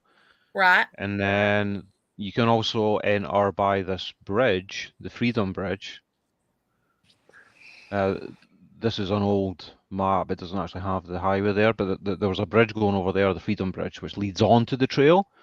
And if law enforcement are correct, Richard Allen parked up here at an old CPS building and walked down this road, and then there's a lane that goes round onto that trail. I'll just get a more recent map. It'll be easier. Like, see there? That bridge? Yep. You can enter that way, or you can enter in here. This is where the law enforcement believe he entered from, in there, and walked that way. Well, I mean, in all honesty, it really doesn't matter where he entered because he got there. Yeah. The location where they were supposed to meet the sister. So where she dropped them off. All right. So they walked all the way up through this bridge over to here. Now, when they searched, they came all the way up the bridge. They looked on both sides, all the way up. And then they got to the bridge itself. They had people go under the bridge. Yeah. Because you could see the vehicle that was down there. They had people go on this side of the bridge, search this entire forest. But the problem, they had people. Okay, so over here, I'm using my pointer like y'all can see me. Oh my God. So the end of this trail, I'm just doing it again. Where it meets this other. Thank you. There. Yeah. Right there. Okay. So they had people parked there also and come in that way searching. But then it was so cold that they called off the search overnight because they were thinking that the girls had just wandered off with a friend and that they were going to show back up at home. So they really didn't take it that seriously that night. That is why I believe that it is very easy for them to not have seen footprints, drag marks, anything of that nature, because they really weren't looking for anything but them walking. Yeah. Nothing like this had ever happened in this place before. Little bitty town, and they truly weren't thinking that anything had happened to them. Yeah. But then the next morning, when they're still not home, and they're like, all right, well, we got to commence this search and we got to do it more thoroughly. Yeah. Lo and behold, they found them. Yeah.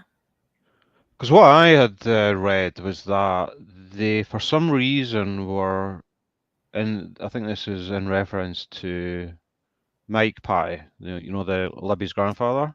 He was convinced that they had gone downstream for some reason. Well, that's where, because there were all kinds of pictures of them searching and the things that they found while they were searching that area. Hey, I'll be right back. Yeah. My kid's calling. All right.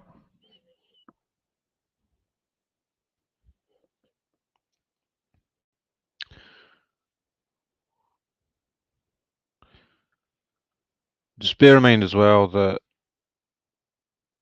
the trees wouldn't have had this many leaves on them. It was in February, so it would have looked more like this. But remember as well, it would have gotten dark pretty quickly once they started searching. It's just something to bear in mind.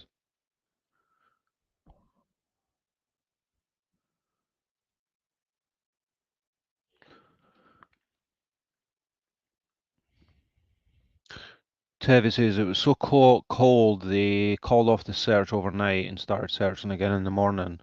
Yeah, but from what I read as well, Mike Patty continued searching with a few other people after midnight.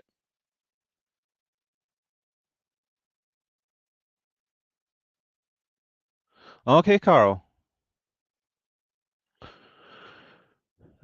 So do you, two questions. Do you think Richard Allen is Bridge Guy? And do you think anyone else was involved? Yeah, I agree, Suzanne.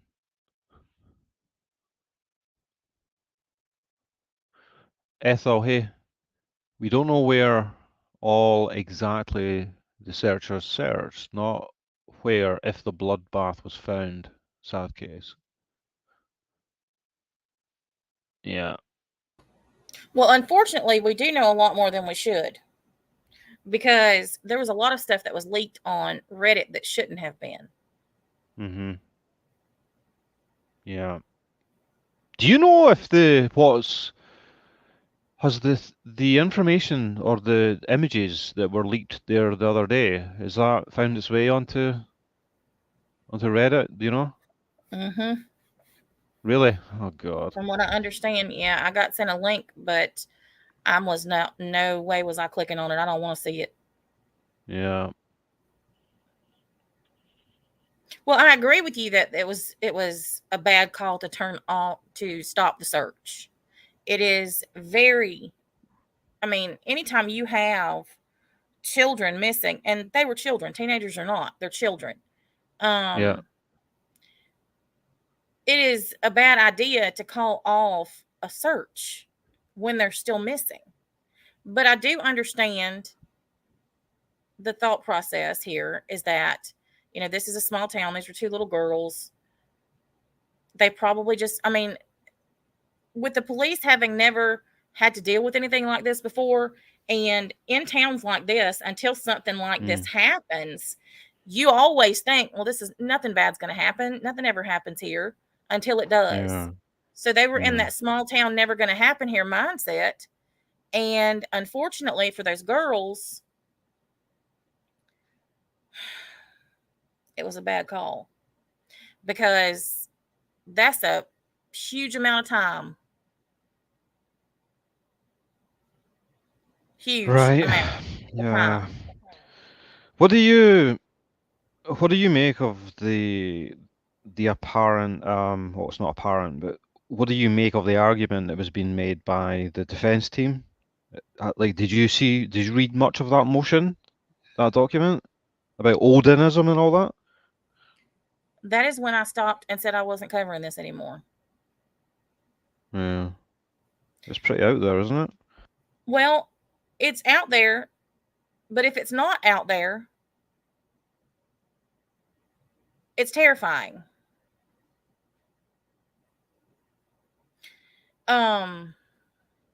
Yeah, because they were saying that, it was coming from law enforcement itself as well. Like people who were That's what I'm working in the saying. prison. It's Yeah. terrifying.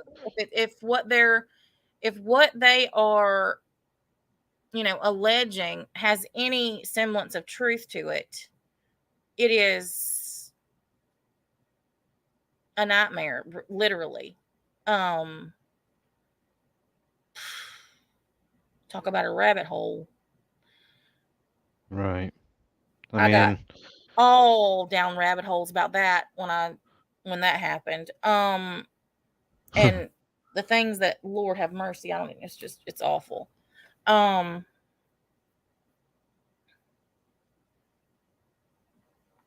It's I either. will say this. On you go. Odinism is certainly not something that I was familiar with. But then when I fell down that rabbit hole, I realized I am very sheltered because it is apparently nationwide. Hmm. And it is terrifying to think that this could possibly be true. And I don't know how much research you've done into it, but the possible connection between that and sex trafficking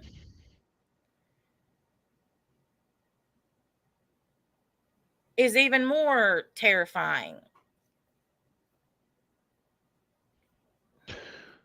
So this is from the defense memorandum I was mentioning, and this image here, this kind of diagram, isn't from the defense team. This is the media. I think this is Court TV's Yep. interpretation of what's in the motion, and they're saying that these are sticks that have been left in these positions. But Well, yeah, but the way that they miss, well, I guess you can sort of tell what they're trying to do there, but it's the actual truth of how these sticks were placed, in my opinion, is part of the problem. well, it's clearly up for question because there's other statements that contradict the way that the defense team are saying that these sticks were arranged, you know? And there's also the problem that they didn't even collect these sticks at the time. They went back weeks later to take the sticks. Now, they must have taken images though, right? Of the girls and how these sticks were lying on them before they adjusted the crime scene.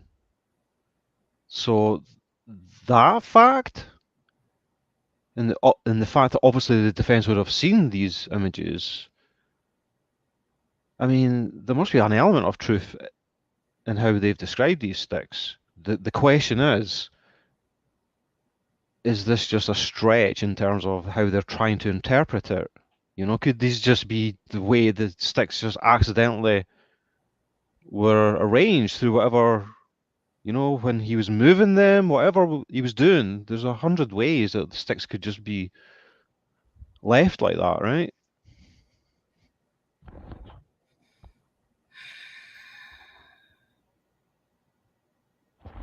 And then, see, Abby's the smaller girl. Abby had Libby's clothes on her. And there was a tree. So Libby was at the foot of a tree. Libby was naked.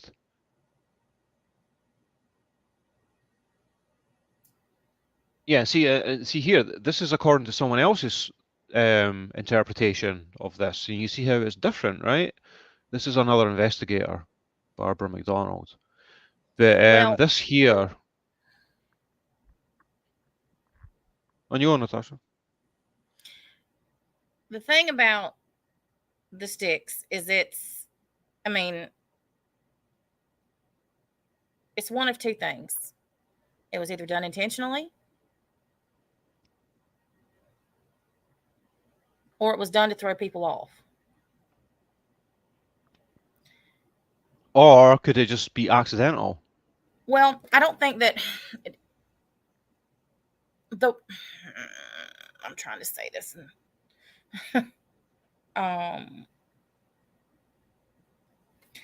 So the way that I don't understand if it is true about the one particular branch that was used to basically to impale Yeah.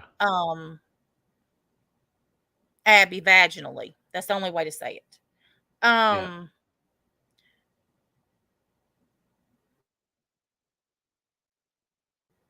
don't understand how they can say that they didn't collect the sticks until after, because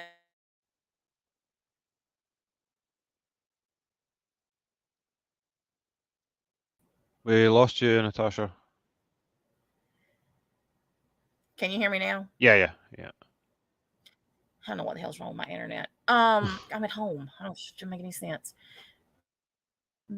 What I was saying is, with the way that stick was placed, it would have been impossible for them not to have taken that. So you mean, yeah. You know what? That one, And yeah, waited that till particular stick. later. Yeah.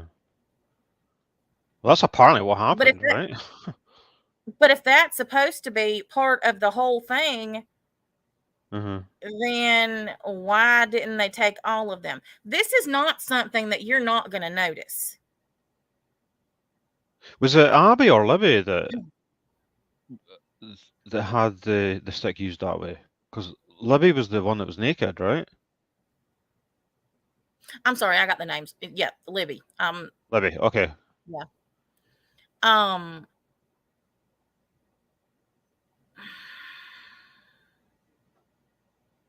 I mean, if you walk up on a scene of 2 deceased children and you see sticks placed on their bodies or even under their bodies when you move them in a particular, I mean, sticks aren't just going to place themselves in these patterns. If that's exact, I mean, that's if the way that the defense team have arranged them here is to be believed, right? But that's what I'm saying. So if this is true, then how in the hell did no one notice it then? Well, law enforcement did investigate this theory of it being a ritualistic killing, but then I knew they had thought had I can't even talk. I knew that they had suspected that it was some type of ritual from the beginning. But my thing is, if they suspected that, why the hell didn't they take the sticks to begin with? Incompetency.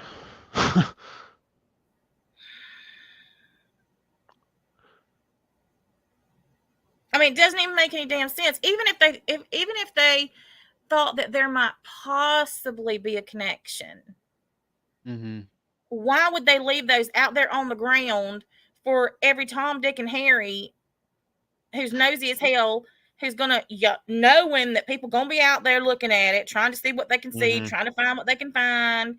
You don't know what they're going to do or what has happened to these sticks in the meantime. So why in the hell would you leave them out there? It just doesn't make any damn sense.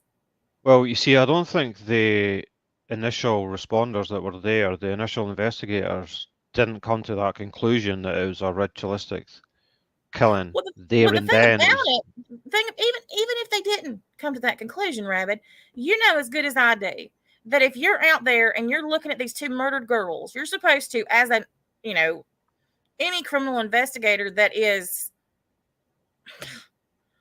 worth a crap, you're going to look at everything. You're going to be looking at everything at this scene.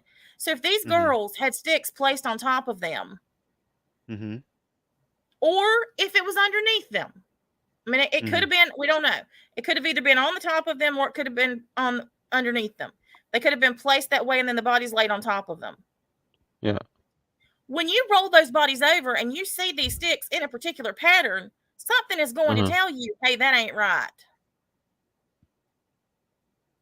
But that's only if you're going to make the hypothetical that the way that the sticks are arranged in this diagram is that specific, then obviously that would be pretty hard to not take note of. But if it wasn't as obvious as that, right? If this is just being exaggerated, then if they took pictures of them and how the sticks were lying on them, they probably just thought that that was enough, right? Why would they need to take the sticks? We've got pictures of how, and they maybe didn't even think there was anything in it in regards to the sticks. It was only once the FBI profiler came back and suggested this ritualistic thing. It was only then that they started looking into that side of things. But to give the theory its due, according to this guy, this author, who's worked a lot of true crime, he wrote a book about this. He had a lot of contact from some of law enforcement, and some of those individuals within law enforcement still thought that there was something else going on, like a ritualistic thing. So it's not, to be fair to the defense, it's not coming out of nowhere, you know. There are members of law enforcement that are in disagreement that this is only Richard Allen has done this, you know. No, Lou, I'm not saying that they were under them. I'm just saying that whether they were on top of them, which would have been more noticeable, granted, or if they were underneath their bodies, they still would have been noticeable. Because when you move a body and you've got sticks underneath them in a specific pattern, you're going to realize that, hey, this ain't natural. Especially not if it's under both bodies. Okay, let me just. That's not the best picture. Okay. So this is. There's some photos that Ashley Wilcott took. She took a lot of pictures of the scene. I don't know if this is the exact crime scene itself, right? But it's the same area. Looks pretty close. And it's, yeah. And you can just, you can imagine, you see a lot of sticks lying about and how haphazardly they're just naturally lying.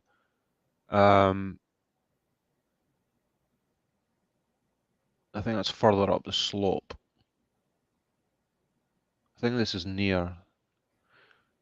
To me, I can easily imagine a circumstance in which they're just through the natural process of whatever this creep did to them, that sticks would end up lying on top of them.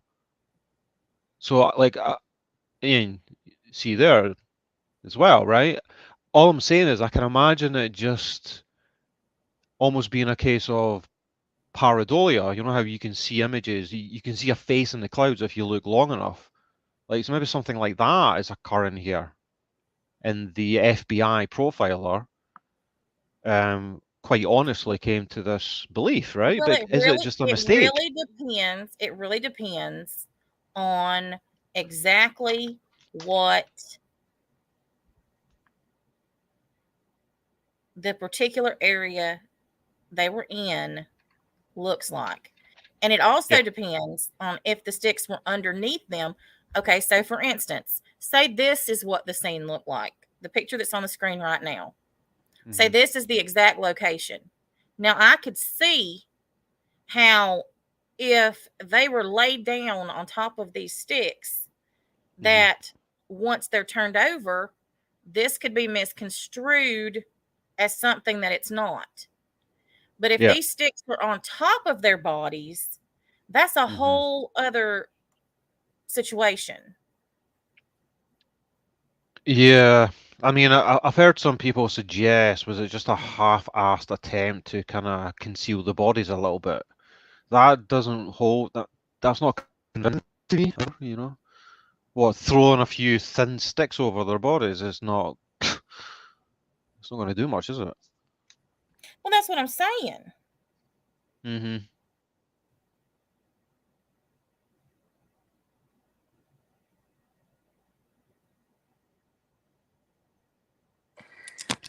Can I just interject here? Whenever it's ritualistic like this, regarding the sticks and symbols and symbolism, there's twine used in sticks. They're usually twined to make sure that they stay in the pattern and the symbol that they're supposed to stay in. So I'm just not too sure about this stick theory either. You know, don't get me wrong. I'm just throwing this off the top of my head. This isn't any great research, and I'm not an expert in Odinism. But usually, whenever they are leaving these symbols as a message, this is why this was done. You know, we're sacrificing this body to Odin. There's usually twine used so that the symbols stay as they're supposed to stay. So, Yeah. that's it. Yeah, and there's the other matter, of course, of the apparent rune on the tree, which. Well, hold on, back up a minute. So, okay, I know what she's saying about twine used and to make these things, but if those are normally small symbols, I mean, if this is to be believed, these diagrams that we've seen thus far, that these particular runes are life size, that'd be a hell of a lot of twine. And not just that, that would be quite hard to tote around without somebody noticing. And the bodies would be naked and buried as well. Do you see how big these things are? I mean, that's why I'm thinking that it was. I'm holding true to my theory that it was just something that was done willy nilly at the last minute to throw people off. That's what I think. Yeah. I don't think there was any element in it. I can't wrap my head around the fact that this was true sacrifice to Odin.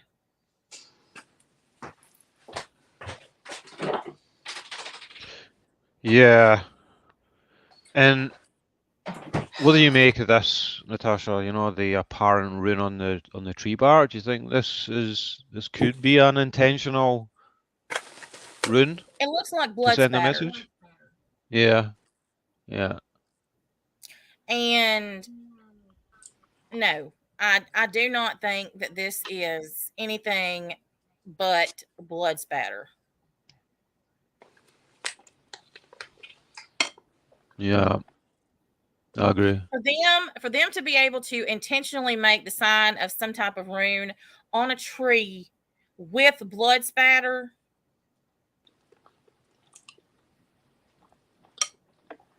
I'm not buying that. And it doesn't even make sense anyway, because if you look at what an F is in this, according to these runes, that's obviously the shape, right, that they're suggesting. Yeah, no.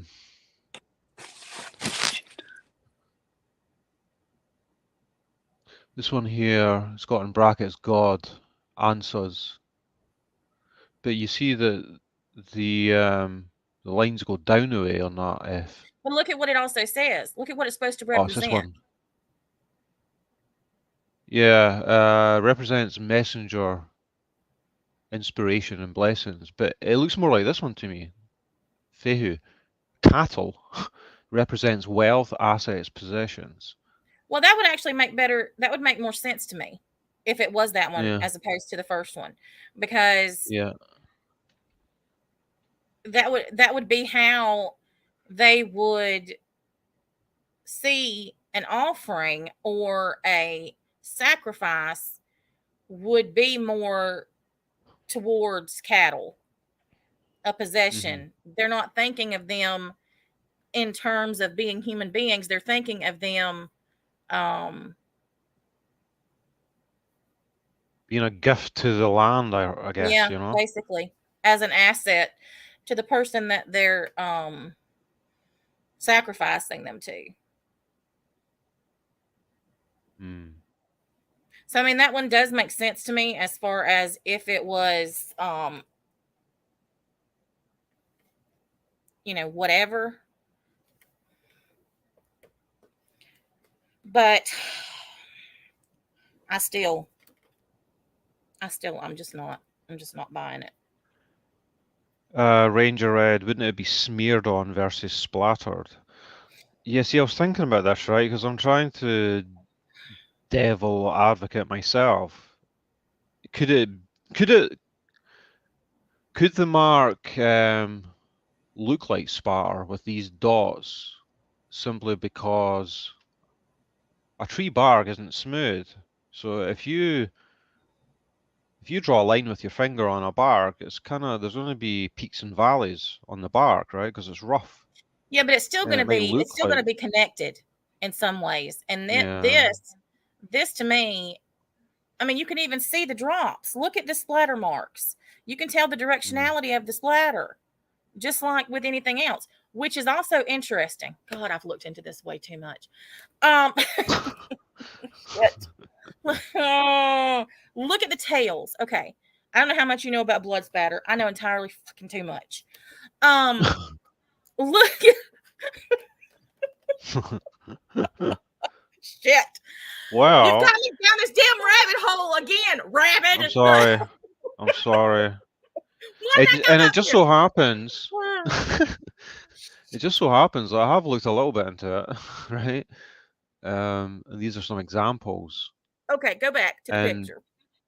It's me being bossy hold on. again. Now, Right. can you make it bigger? Can you zoom in? Yeah. All right. Directionality is key here. The tails, look at them. You know what I mean by the tails? That's what they call them. They call them tails. The little pieces that stick out on the sides of of the splatter marks. Like there. That over is there. the direction. That is correct. That is the direction they come from. Yeah. Now, which makes sense here, right? Look at how many different directionalities there are. Yeah.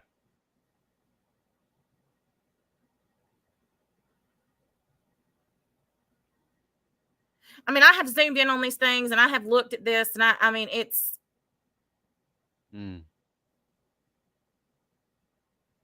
this is generally they're coming from the true spatter. This is not something that somebody intentionally did. And even just the fact that these drops here, like they're thicker at this end and thinner at that end, which would suggest that it came from left to right, you know, the cast off. Yep. Look at the one on the bottom, the very bottom to the right. Yeah. Yeah. Yeah.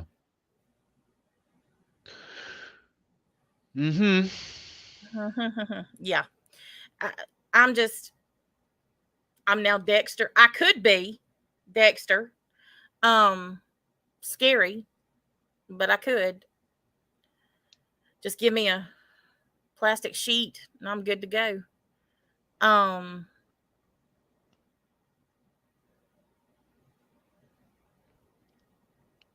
And do you think Richard Allen is Bridge Guy, Natasha? Do I think he's what? Bridge Guy? Bridge Guy? Yes. Richard Allen? I do. Yeah. He certainly doesn't look like it right now because he's almost emaciated, but yes, I do. Yeah. But you think there could be someone else involved with him? I think there's absolutely somebody else involved.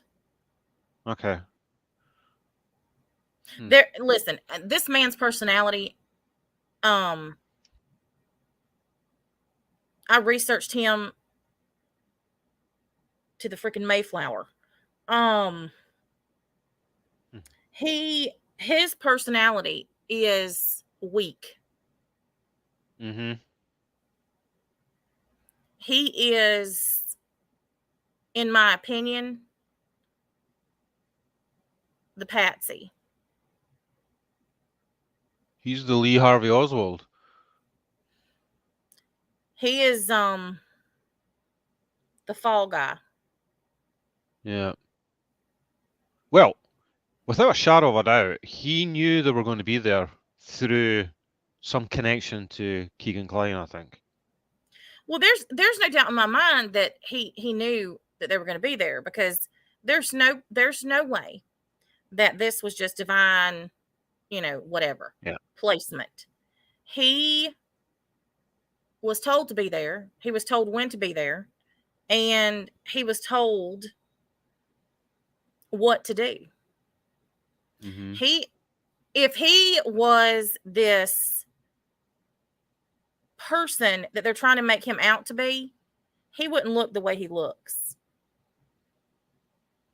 Let's face it, he is somebody's bitch.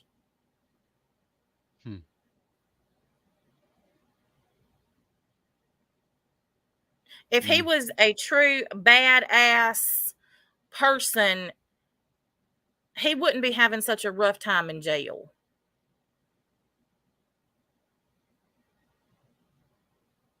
He literally looks like somebody's made him his bitch. God, he looks. Have you guys heard the telephone call? Natasha, have you heard it? There's the leaked phone call from the guy in prison. The prison guard, he's speaking to his brother, and the prison guard has said to him, "I want you to clean this room real good."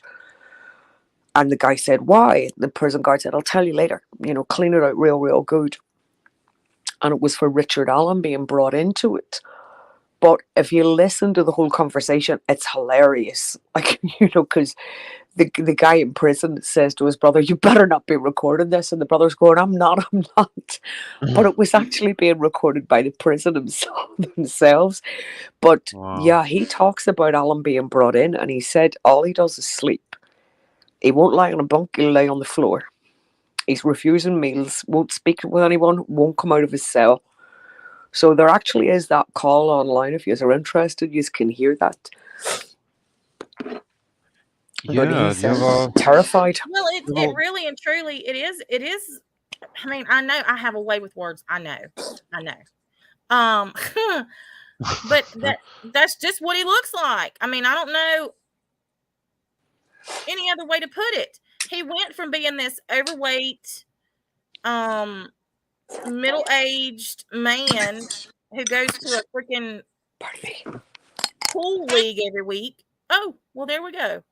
And he went from that to looking like a shadow of his former self. He's probably lost 100 pounds, and he literally has rice flour powder on his skin. He looks horrible. I just think that's down to him facing reality and the shame and the perhaps guilt of it all. Mm-mm.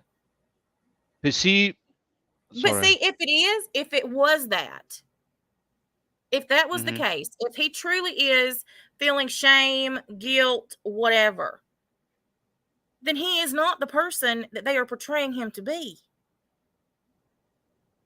Because whoever what are they did portraying this, him to be, though?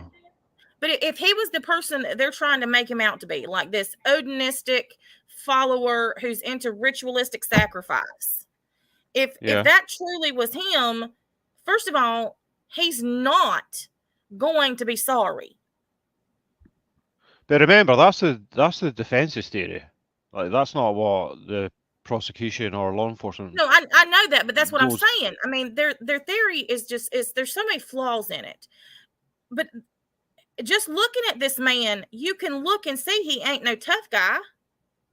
Oh, I agree. I don't think he has to be a tough guy to have done what this guy possibly did, right? If it's just him on his own, this bridge guy, just the fact he's an adult and he has a gun, 2 little girls like that, I mean, they were really small even for their age. But like, I just wanted to show a little bit of this video as well, because this is him playing pool. Because some people still don't believe that he's bridge guy, right? But so that's him there standing against the that pillar there, and you can see how short he is, obviously, just by comparison to people sitting down next to him. But just take a note of his stature, his build.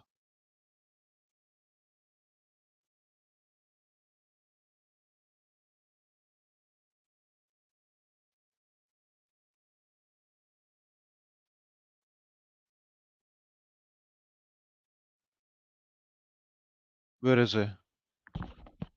There he is. Because I agree, Natasha, that he is a weak man. You can see it just even in this video. He's a kind of submissive, weak man. A better male, not a bloodthirsty sex crime killer. Yeah. Yeah? Yeah, well, yeah, good point. Good point. But I just wanted, yeah, so just watch a little bit more. Okay, so you see him there. He looks exactly like the profile of Bridge Guy to me. Exactly. I don't know. You see, this guy, look at the length of his legs. He looks taller to me than Richard Allen does. I don't think You know, so. he just seems to have pretty long legs, and this other guy's a little dumpy, little small dumpy guy when he was arrested. So I just Well, don't know. It's hard to tell because we can't tell what the angle is. The torso and the head, I say yes. Mm-hmm. Because he definitely has a pot belly. Yeah. And this jacket, while people thought that it was something underneath it, I think that's just his belly. Yeah.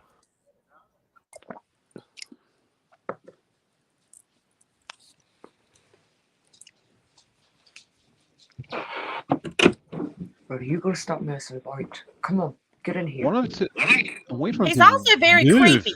Watch how it keep just him watch his tonight. whole demeanor through this. Yeah. Oh, he's driving me mad. Yes.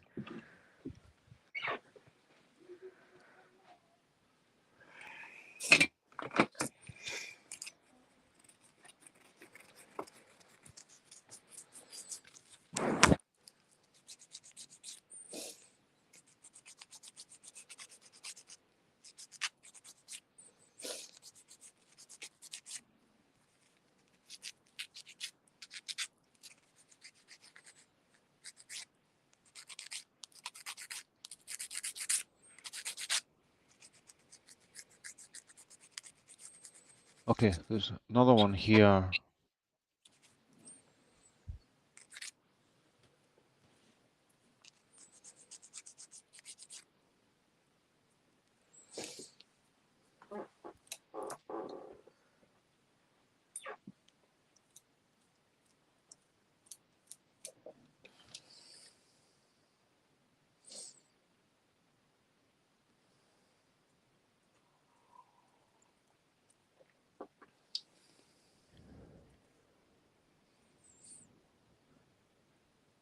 God, he comes across like such a dick.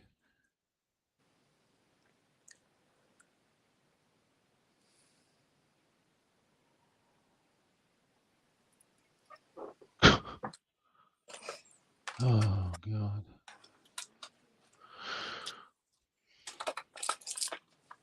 Yeah.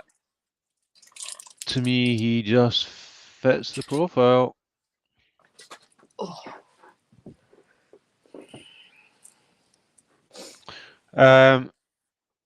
Is that the plunder link you've sent there?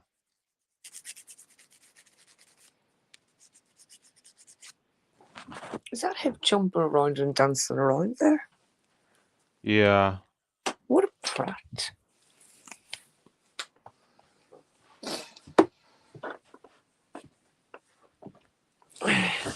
Mary agrees with you, Bam, that he's taller. Yeah, it's the length of his leg. If you look at his, I think it's right. I'm pretty bad at my left and right, but the length of his legs, that guy looks to be at least 5'8", 5'9". And I think Richard Allen's not much taller than me, and I'm a short arse. I'm little. Apparently, he's 5'4", right? Right. I used to be 5'3", but I've shrunk down with my spine. Which video's that, Suzanne? Sorry, did you say there? Plunder.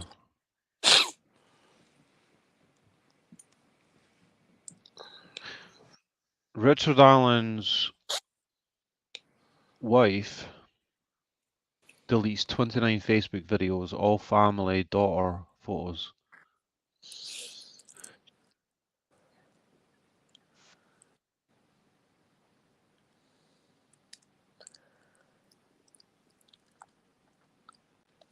Has his wife filed for divorce, or is she still with him? I don't know. Does anyone know in chat? I'm sorry, all these questions, but it's like, that's quite suspicious about the dog. If you've got a dog and you go for this long hike and you don't take your dog, that's a bit weird. And then, holding onto a jacket that you were wearing on the day that these two girls were murdered, that would be the first thing that I would go and lift and take it straight to the police station and say, look, my husband didn't do this. He was wearing this coat this day. If I believed in his innocence, I would take it there straight away. And usually killers won't hang on to the clothes, or they'll bury them, they'll hide them somewhere, where they've got their trophies and what. But it's very rare that they do that. Usually they get rid of the clothes, or at least wash them.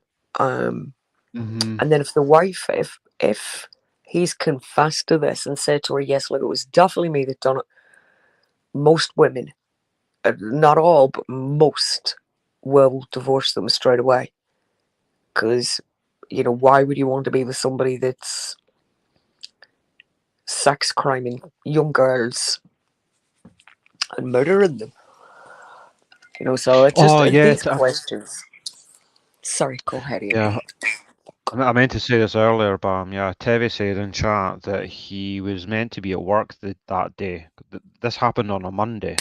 The kids just happened to be off because it was a snow makeup day. Yeah, but Richard Allen called in sick. But he went for a 2-hour walk. And that's another thing, snow day, and yet there was no snow on the... Yeah, see, what it is it's they allocate some free days off because they give them so many days off in the winter on the presumption of the weather being a certain way. So they get to make it back with days off. And it just happened that Monday was makeup day. We get hurricane days. Yeah. Right. Was it Valentine's Day, or was it the day before Valentine's Day? Day before. Right, okay. Yeah, Ethel, his arrest picture says he's 5'4". And I know not everyone agrees with me on this, right? But he looks short. He looks like a short ass in this video to me. In that image. Yeah. And remember, he's got his hand in his jean pocket there. So it's lifting up his jacket.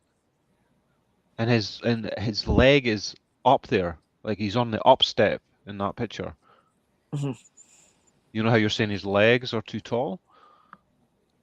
The angle that it's at, too, if you look, it's not straight. It's not straight on. So you can't really tell as far as the length of his leg. Because if you look at the angle of the bridge, you can tell that it's not an actual straight on picture of his height. Yeah, the straightest is the right leg. That's about as straight as it can get. It looks like it's a longer leg. To add to the height of that guy, compared to what we see with Richard Allen, he does look considerably shorter. But who knows? I'm just going on little bits. I've not really paid that much attention to this because I don't know. It was weird from the start. It was just weird from the start. No, I agree. But like, I swear, when I zoom in on his face, I can see Richard Allen's face there. Me too. Now, I don't know if I'm right. I'm the same way. And I don't know if it's just because I'm looking for it because I know his face, right? But I really do see his face.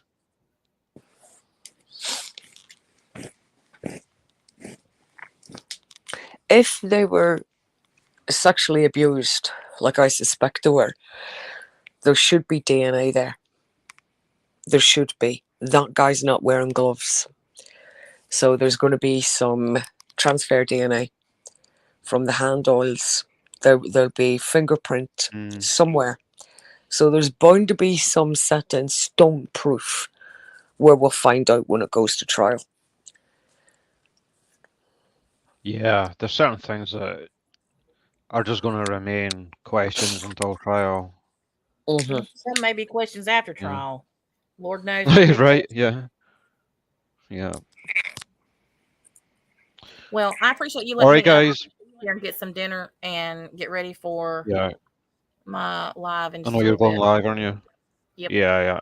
I was just going to Natasha, wrap this up anyway, let me guys. just ask, Natasha, Yes. you know how you sell makeup, yeah? Do you ever get house labs stuff to sell? Huh? House labs, Haus, you know the Lady Gaga range? Do Oh, you yeah. ever get any of that? Yeah. Could you give me a shout the next time you do, please? Anything in particular? I quite like the foundations and the highlighters. Okay. Thank you. Yes, Thank you ma'am. so much. Will do. Thank you, love. No problem. All right, honey. Might right. see you later on. Sounds good. All right, Bye, love. y'all. Bye-bye. All right, guys. Thanks, Bam. Thanks, Natasha. Everyone in chat. This was pretty interesting. I wasn't even going to talk about Delphi, but there's probably a whole other bunch of stuff we were going to talk about, Bam, right? But we can do it next time, right? Whether it's on your Yeah. channel or my channel, whatever. Absolutely. Absolutely. But thank you. Thanks as well for asking some good questions, Bam. You know, You're very I welcome. don't want. It's good to just test out your own thoughts on a case. You know, that's what we need. No problem. So, what are you getting off now? Yeah. Natasha's going live soon. Well, let me tell you this fast before we go. So, talking about law enforcement and what have you. So, I was reading about a case today. It's actually quite horrendous. Any of you that are interested, if you just put the key points in, the story will come up. I can't remember the names. Happened in Riverside, California. I think it was about a year, 2 years ago. And this guy had drove into a street 3 times and finally parked up at a door, and the lady that owned the property took the registration down and rang the police, and she said, look, this guy's been driving into the street. He's now parked at my door. I'm not comfortable with this. He got out of his car wearing a fedora and a long coat. Jesus. Yeah, carrying 2 large bags. The next thing, the little girl next door is brought out of her house with this guy. Looks like he's got red spatters on him. She's in her bare feet and she's mouthing to the neighbours. They can't make out what she's saying, but she's mouthing something to them. They ring the police. The family that lives there are grandparents, and they live with their daughter, her 2 daughters. Their other daughter had rang the house, and this guy had answered saying that he was a detective and he needed to speak to one of the girls that lived there. And he specifically said that he needed to look at a bedroom that had green and white football flags and what on it. The next thing is the daughter in town gets a message from the neighbour saying, get back right away. You need to get here immediately. Turns out that the house is on fire. The 2 grandparents have been suffocated, bags over their heads and their throats cut. Their daughter, the adult female, she was dead too. 2 of the dogs were dead. A 3rd dog was in the back. The house had gone on fire. And he'd abducted one of the teenage girls that lived there. Now, because the neighbour had taken down the registration, they were able to get a bellow put out on this really fast, and they found him travelling through the desert. Turned out to be gun battle ensued. There's still a lot of speculation whether he killed himself or the police shot him, but the kid got away.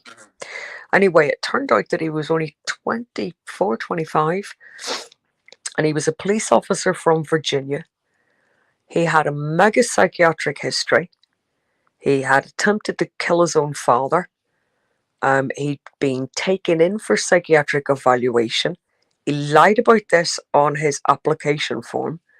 and he'd been using Omegle to contact this young girl. He had a history of stalking. He'd stalked another girl prior. And anyway, that's the short story of it, like I say, but he'd suffocated, they'd put bags around these guys' heads and then slit their throats. And the young girl that he was after, when she walked into the house, her grandma was just still wriggling about in the death throes. This was a fucking police officer. So the family now in Riverside, California, are suing the police in Virginia. Came from Virginia. They're suing them. They're looking for $50 million. I can't blame them. Don't know what happened to the third dog. It was taken to a shelter, which is very disturbing and distressing. That, you know, that poor animal's whole fucking life has been ruined, as well as the two young girls that lived there. But it's basically these catfish, and they're getting that good now. They're actually able to infiltrate the police. You know how you were talking earlier on about this shooter? This guy, Maine military, and 1 minute he was away on active duty and then he's not, and blah blah blah. I really don't know, but this is actually quite recent, and it happened. I think it was either Christmas or Thanksgiving. Tevi says the beginning of this summer. Oh right, I thought it was a specific holiday. Yeah, there was, because he had been away with his fiancée, and he'd said to his fiancée, "I've got to go. I've run out of days.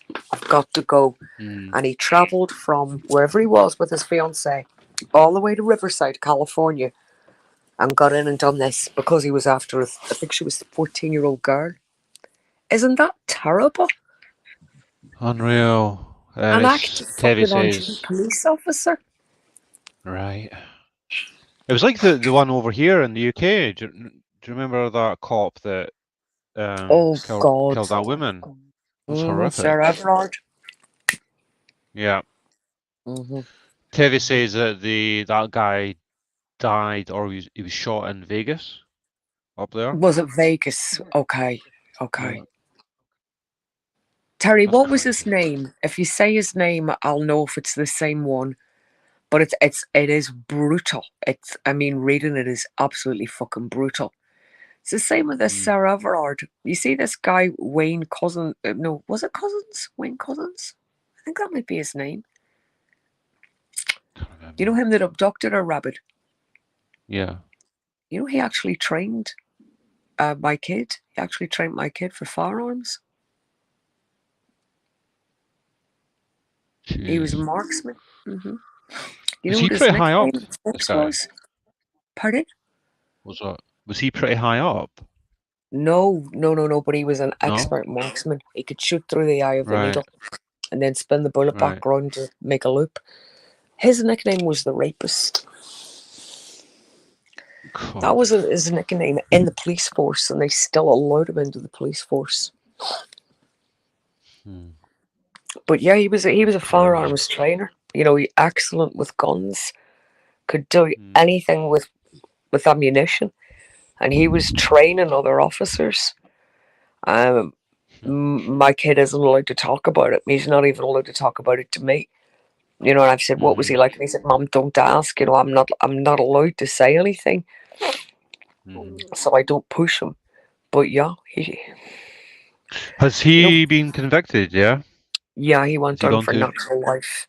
He will never see the outdoors again. Did he go to trial, or you know? Did it go to trial? I think it did. Yeah, I think it did. But it was a lot more brutal than what's been reported. He raped her until she bled in the back of that car. Then he pulled her out of it and raped her again. He was impotent. He stopped and he bought hair bands to put around his penis to be able to maintain erection. Absolutely. That girl must have been terrified. Yeah, Wayne Cousins, that was his name. Tevi can't remember the name of that guy, but she says she lives in California. and it was all over Right. the news. Okay. You remember it then, yeah. When was that, Terry? If you don't mind. Sorry, Rabbit, I don't mean to hold you up. It's Oh, okay. very, very gruesome. Very gruesome. She said it happened at the beginning of this summer, this year. So it was this year? Oh, Rabbit, you should read it. It is bad. It is really Yeah. bad. Yeah. You know, it shows you an image of Oh, them taking the dog away, and it's so sad. mm. You know, and he killed the other two dogs as well. There was a video that just randomly came into my feed the other day. I meant to say to you, it was about Jack the Ripper, and Okay. apparently some other suspect that some people are looking at. I mean, it's probably something you've heard of. I don't know. I don't know a lot about Jack the Ripper, but if I find it, I'll pass it on to you Okay. in Thank case there's you. anything worth looking at. Unless they do some type of like carbon dating type DNA, I don't think we're ever going to find out who it is. Yeah, that's pretty slim. Pretty slim chance. I mean, there's just no way. No, and saying as they keep, holding back the files as well. Don't forget, the actual files were supposed to be made public in 1988, and the royal family wouldn't allow them. That's absurd. Yes, it's quite absurd, isn't it? Especially Do you since think it was? So do you think it was someone quite important then? Someone in high society that was Jack the Ripper? I think that may have been what it started with. We know that Edward was visiting prostitutes, and we know that the uterus was removed. If he'd got a prostitute pregnant, and his, I don't know what you would call him, his own branch of butchers went out to remove the pregnancy, it could have been somebody got the taste for doing that. I think who did it was wealthy. I'm quite certain that they were wealthy, where they would be able to have people quiet and also not be covered from head to foot in blood and anybody mention it or speak to it. Because remember, everybody was packed into little houses in those days. Right. If you come in covered from head to foot in blood and feces and the rest of it, someone's going to notice. And there was so much vindictiveness and viciousness in these crimes. I think that, as I say, I think it was someone high society that had some mummy type issues as well, and a big hatred towards prostitutes. Because there was another two women that had the very similar injuries to the Ripper victims, that never went down as Ripper victims. Yeah. So I don't think we'll ever know the truth on that, and we don't even know whether he isolated himself to London. There were women found butchered like that all around the UK. Yeah. Okay, Teve says Bam is right. It happened after Thanksgiving. His name is Austin Lee Edwards, 20-year-old cop. That's it. Thank you, Terry. Yep, Austin. I knew I would remember the name when I heard it. Yeah, that's him. And Darzan says, meanwhile, in Norway, my local newspaper reports that an e-bike has been stolen in the city. The police are patrolling and searching for it. Yeah, we should all move to Norway to live, I think. Yeah, I'll move into Dar's house. Torture. Right.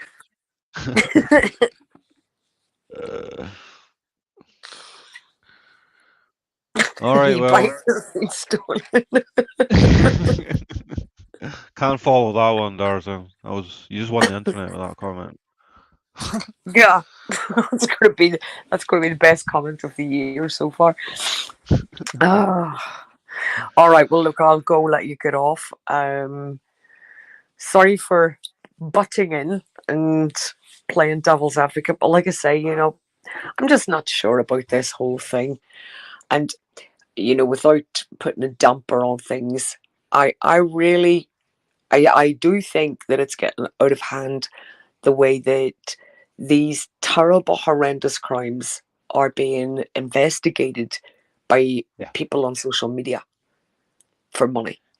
You know, I expert. I hear you. I really do. I hear you. It's all right to have an opinion, Yeah. but when you're arrogant and you believe that it's your right to Mm. present your own theory on what happened and interfere and blah blah blah blah blah, it's like, it's so okay, you might think that you're not doing any harm, but what you could possibly be doing is prejudicing the jury. You could be prejudicing a jury poll. And I think it's gotten out of hand, and you don't know whether they're throwing red herrings out, you see, Mm-hmm. just to try and stop this interference. One of the guys Yeah. involved in leaking those pictures, he committed suicide. I don't know whether you know that or not, but I did not. yep, Oh, the recent pictures. Really? yep, yep. Jesus. Now they're saying that he didn't work for the police or the defence. How else would he have got the pictures? He's got to be employed by someone. He's got to be employed by either the defence. Well, he's got to be employed by the government. Let's put it that way. But he committed suicide. Wow. Just try to find a screenshot that Cheryl sent me. Give me a sec, guys.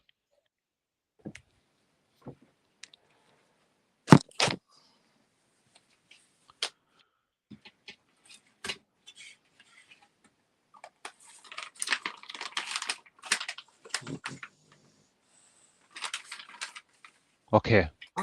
I think the So tree this. Sorry, go ahead. Sorry. No, and you go back. Well, I was just going to say, I think the tree branches were like a fuck you.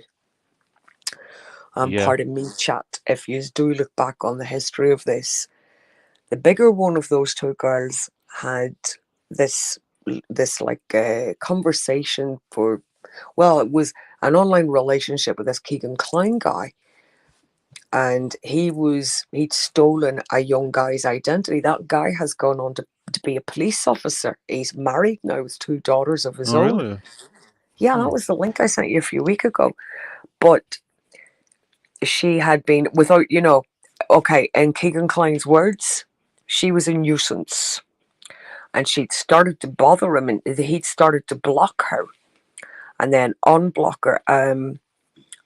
When he did block her, she was finding his email and emailing him. And I don't know whether there was some type of argument. I don't know whether he'd been saying, oh, sent me, titty pics or whatever. And maybe she said, I'll tell. And this has been a kind of fuck you, because that shows a great deal of aggression and distaste. It's like, what are you going to do now? That's usually why these things are put there. Well, what I know happened is that Libby factory reset her phone shortly before this happened. And Yes. her grandmother said that Libby said that her phone was glitching. But that's what Libby's saying, right? But it could well be coming from the catfish, Keegan Klein or whoever was using the Anthony Shots profile. Could have, because it seems that there were indeed some sexual images going back and forth, Well, right? there you go, you So, see. Yeah. so this person could easily have just, convinced her to factory reset her phone for a reason, Then come and meet me today, and that's it. I'm going to shut you up. It could be as simple as that, 2 for the price of 1. But that young guy has gone on to become a police officer. If you go back a few messages, that was the link that I sent you, and he's given an interview. I think his own daughter's 10 years old now. And he said how horrified he is that his image was being used to catfish these guys. See, it's funny. Sometimes you don't think about things like that because, a lot of us are showing the image of this guy because it was put out there by the media, right? The actual image that Keegan Klein was using of Yeah. this guy who was a model, right? Mm-hmm. And I was thinking to myself, how must he feel about this? Being attached to this. It's kind Yeah, of he was a teenager, crazy. and he was a teenage Yeah. model, and he said himself it wasn't really a model. I was just putting pictures on Instagram, Yeah. and then I got fed up with it, and he's like I say, he's a police officer now with 2 daughters of his own, and I believe his eldest daughter's 10. Lovely guy, heavily tattooed now. Very, very serious about his career and horrified that his image has been used. And like you say, he's got to go through life every day. He looks totally different now, but yourself, there's going to be one person that's going to recognize him. And he was Yeah, it's called in and crazy. interviewed him when this happened, Yeah, he would have been. Yeah, so I just wanted to read this out. This is just a quick screenshot that Cheryl sent the other day regarding the defence withdrawal. So Thursday afternoon, withdrawals of the 2 attorneys came only hours after a motion was submitted to Special Judge Frank Gull on behalf of Baldwin, arguing that he should not be thrown off the case over the sealed crime scene photos that were leaked from his office. So they were leaked from his office, these photos. The motion submitted by longtime defence attorney David Hennessy asserted that the evidence was only leaked because Baldwin, the attorney, trusted a friend to respect his office space and was betrayed. It further argued that disqualifying him from the case would greatly prejudice Allen's constitutional right to counsel in a timely trial. And I've been thinking about this. If they remain off the case and he has a new defence team, what are they going to do, right? Are they going to stick to this same argument, about Odinism and all that? Because if they don't, how's that not going to harm his defence, right? Because to a jury who are going to know, I mean, obviously they pull them and they ask certain questions, but they're still going to know, is this just the next argument to throw against the wall, I mean, there's all sorts of possibilities of a mistrial because of all this, Could absolutely. easily happen. Absolutely. And Odinism, again, it's ancient. It's Druidism. And without deviating, it's actually quite scary because there's a lot that Christianity is pinched from it. And don't come at me, but that actually is factual. Hell comes from their goddess of death, Halvin, I think. Witch knows her name. But with Odinism, if it was human sacrifice, right?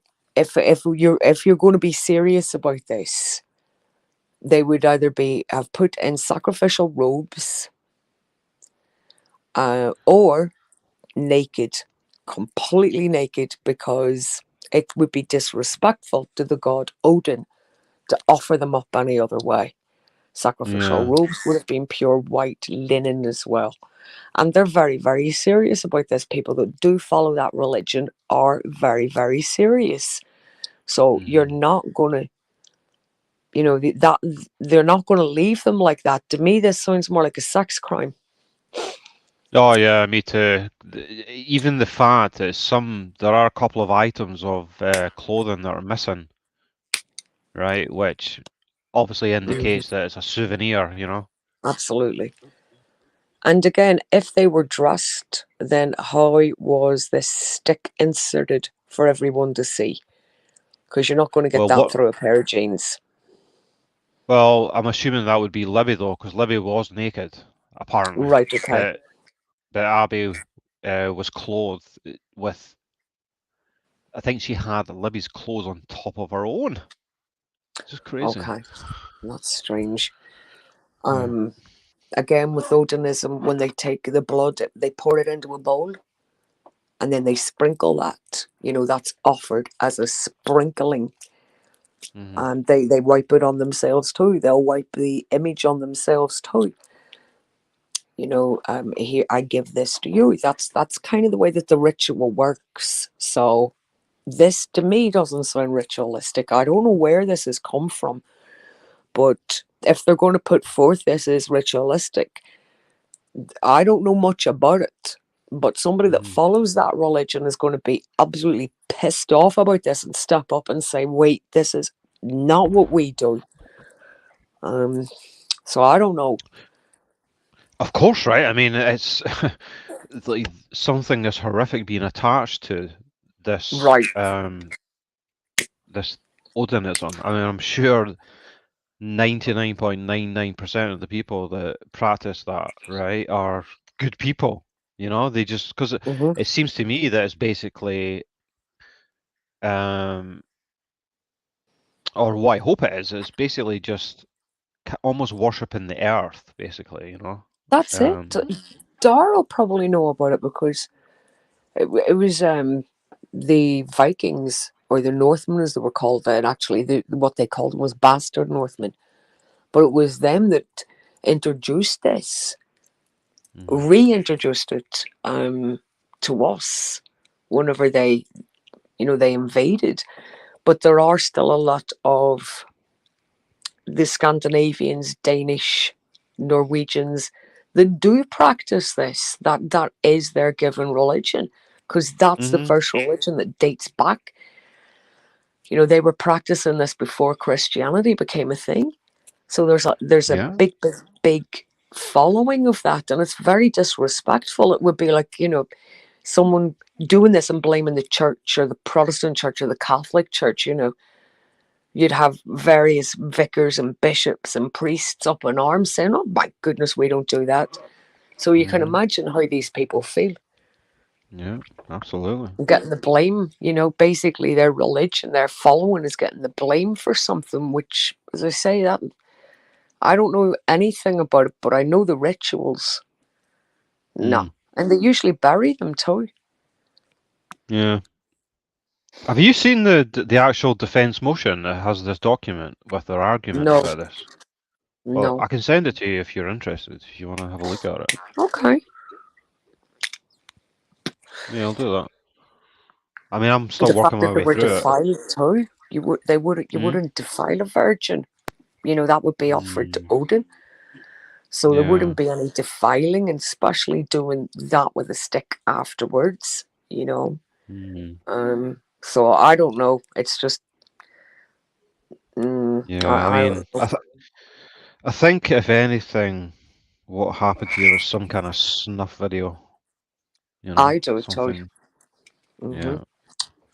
I do too, and I think that horrible blob sitting in prison, that Keegan Klein and his dad were up to their fucking necks in it. Part of my language. Yeah. Yep. All right, Bam. Thank you so much for coming up, and thanks for your for probing. I love that. Ooh, you like me probing you too? I'll remember that for next time, so that the rumor mill can run with that. All right. Thanks for having me. Everyone, thank you. Anyone that asked questions or was nice, thank you very much indeed, and I'll see you all next time. Awesome. See you, Thanks, bye. Bam. See you later on. All right, guys. Thanks everyone in chat. It was good to be live during these hours as well. So it was cool to see a few new names in here. I think Natasha's going live soon, so I may see some of you guys over there. And as I say, I'm gonna be away for a week on Wednesday, so I'll see if I can maybe sneak another live in at some point. All right, good night everyone, and I shall see you later.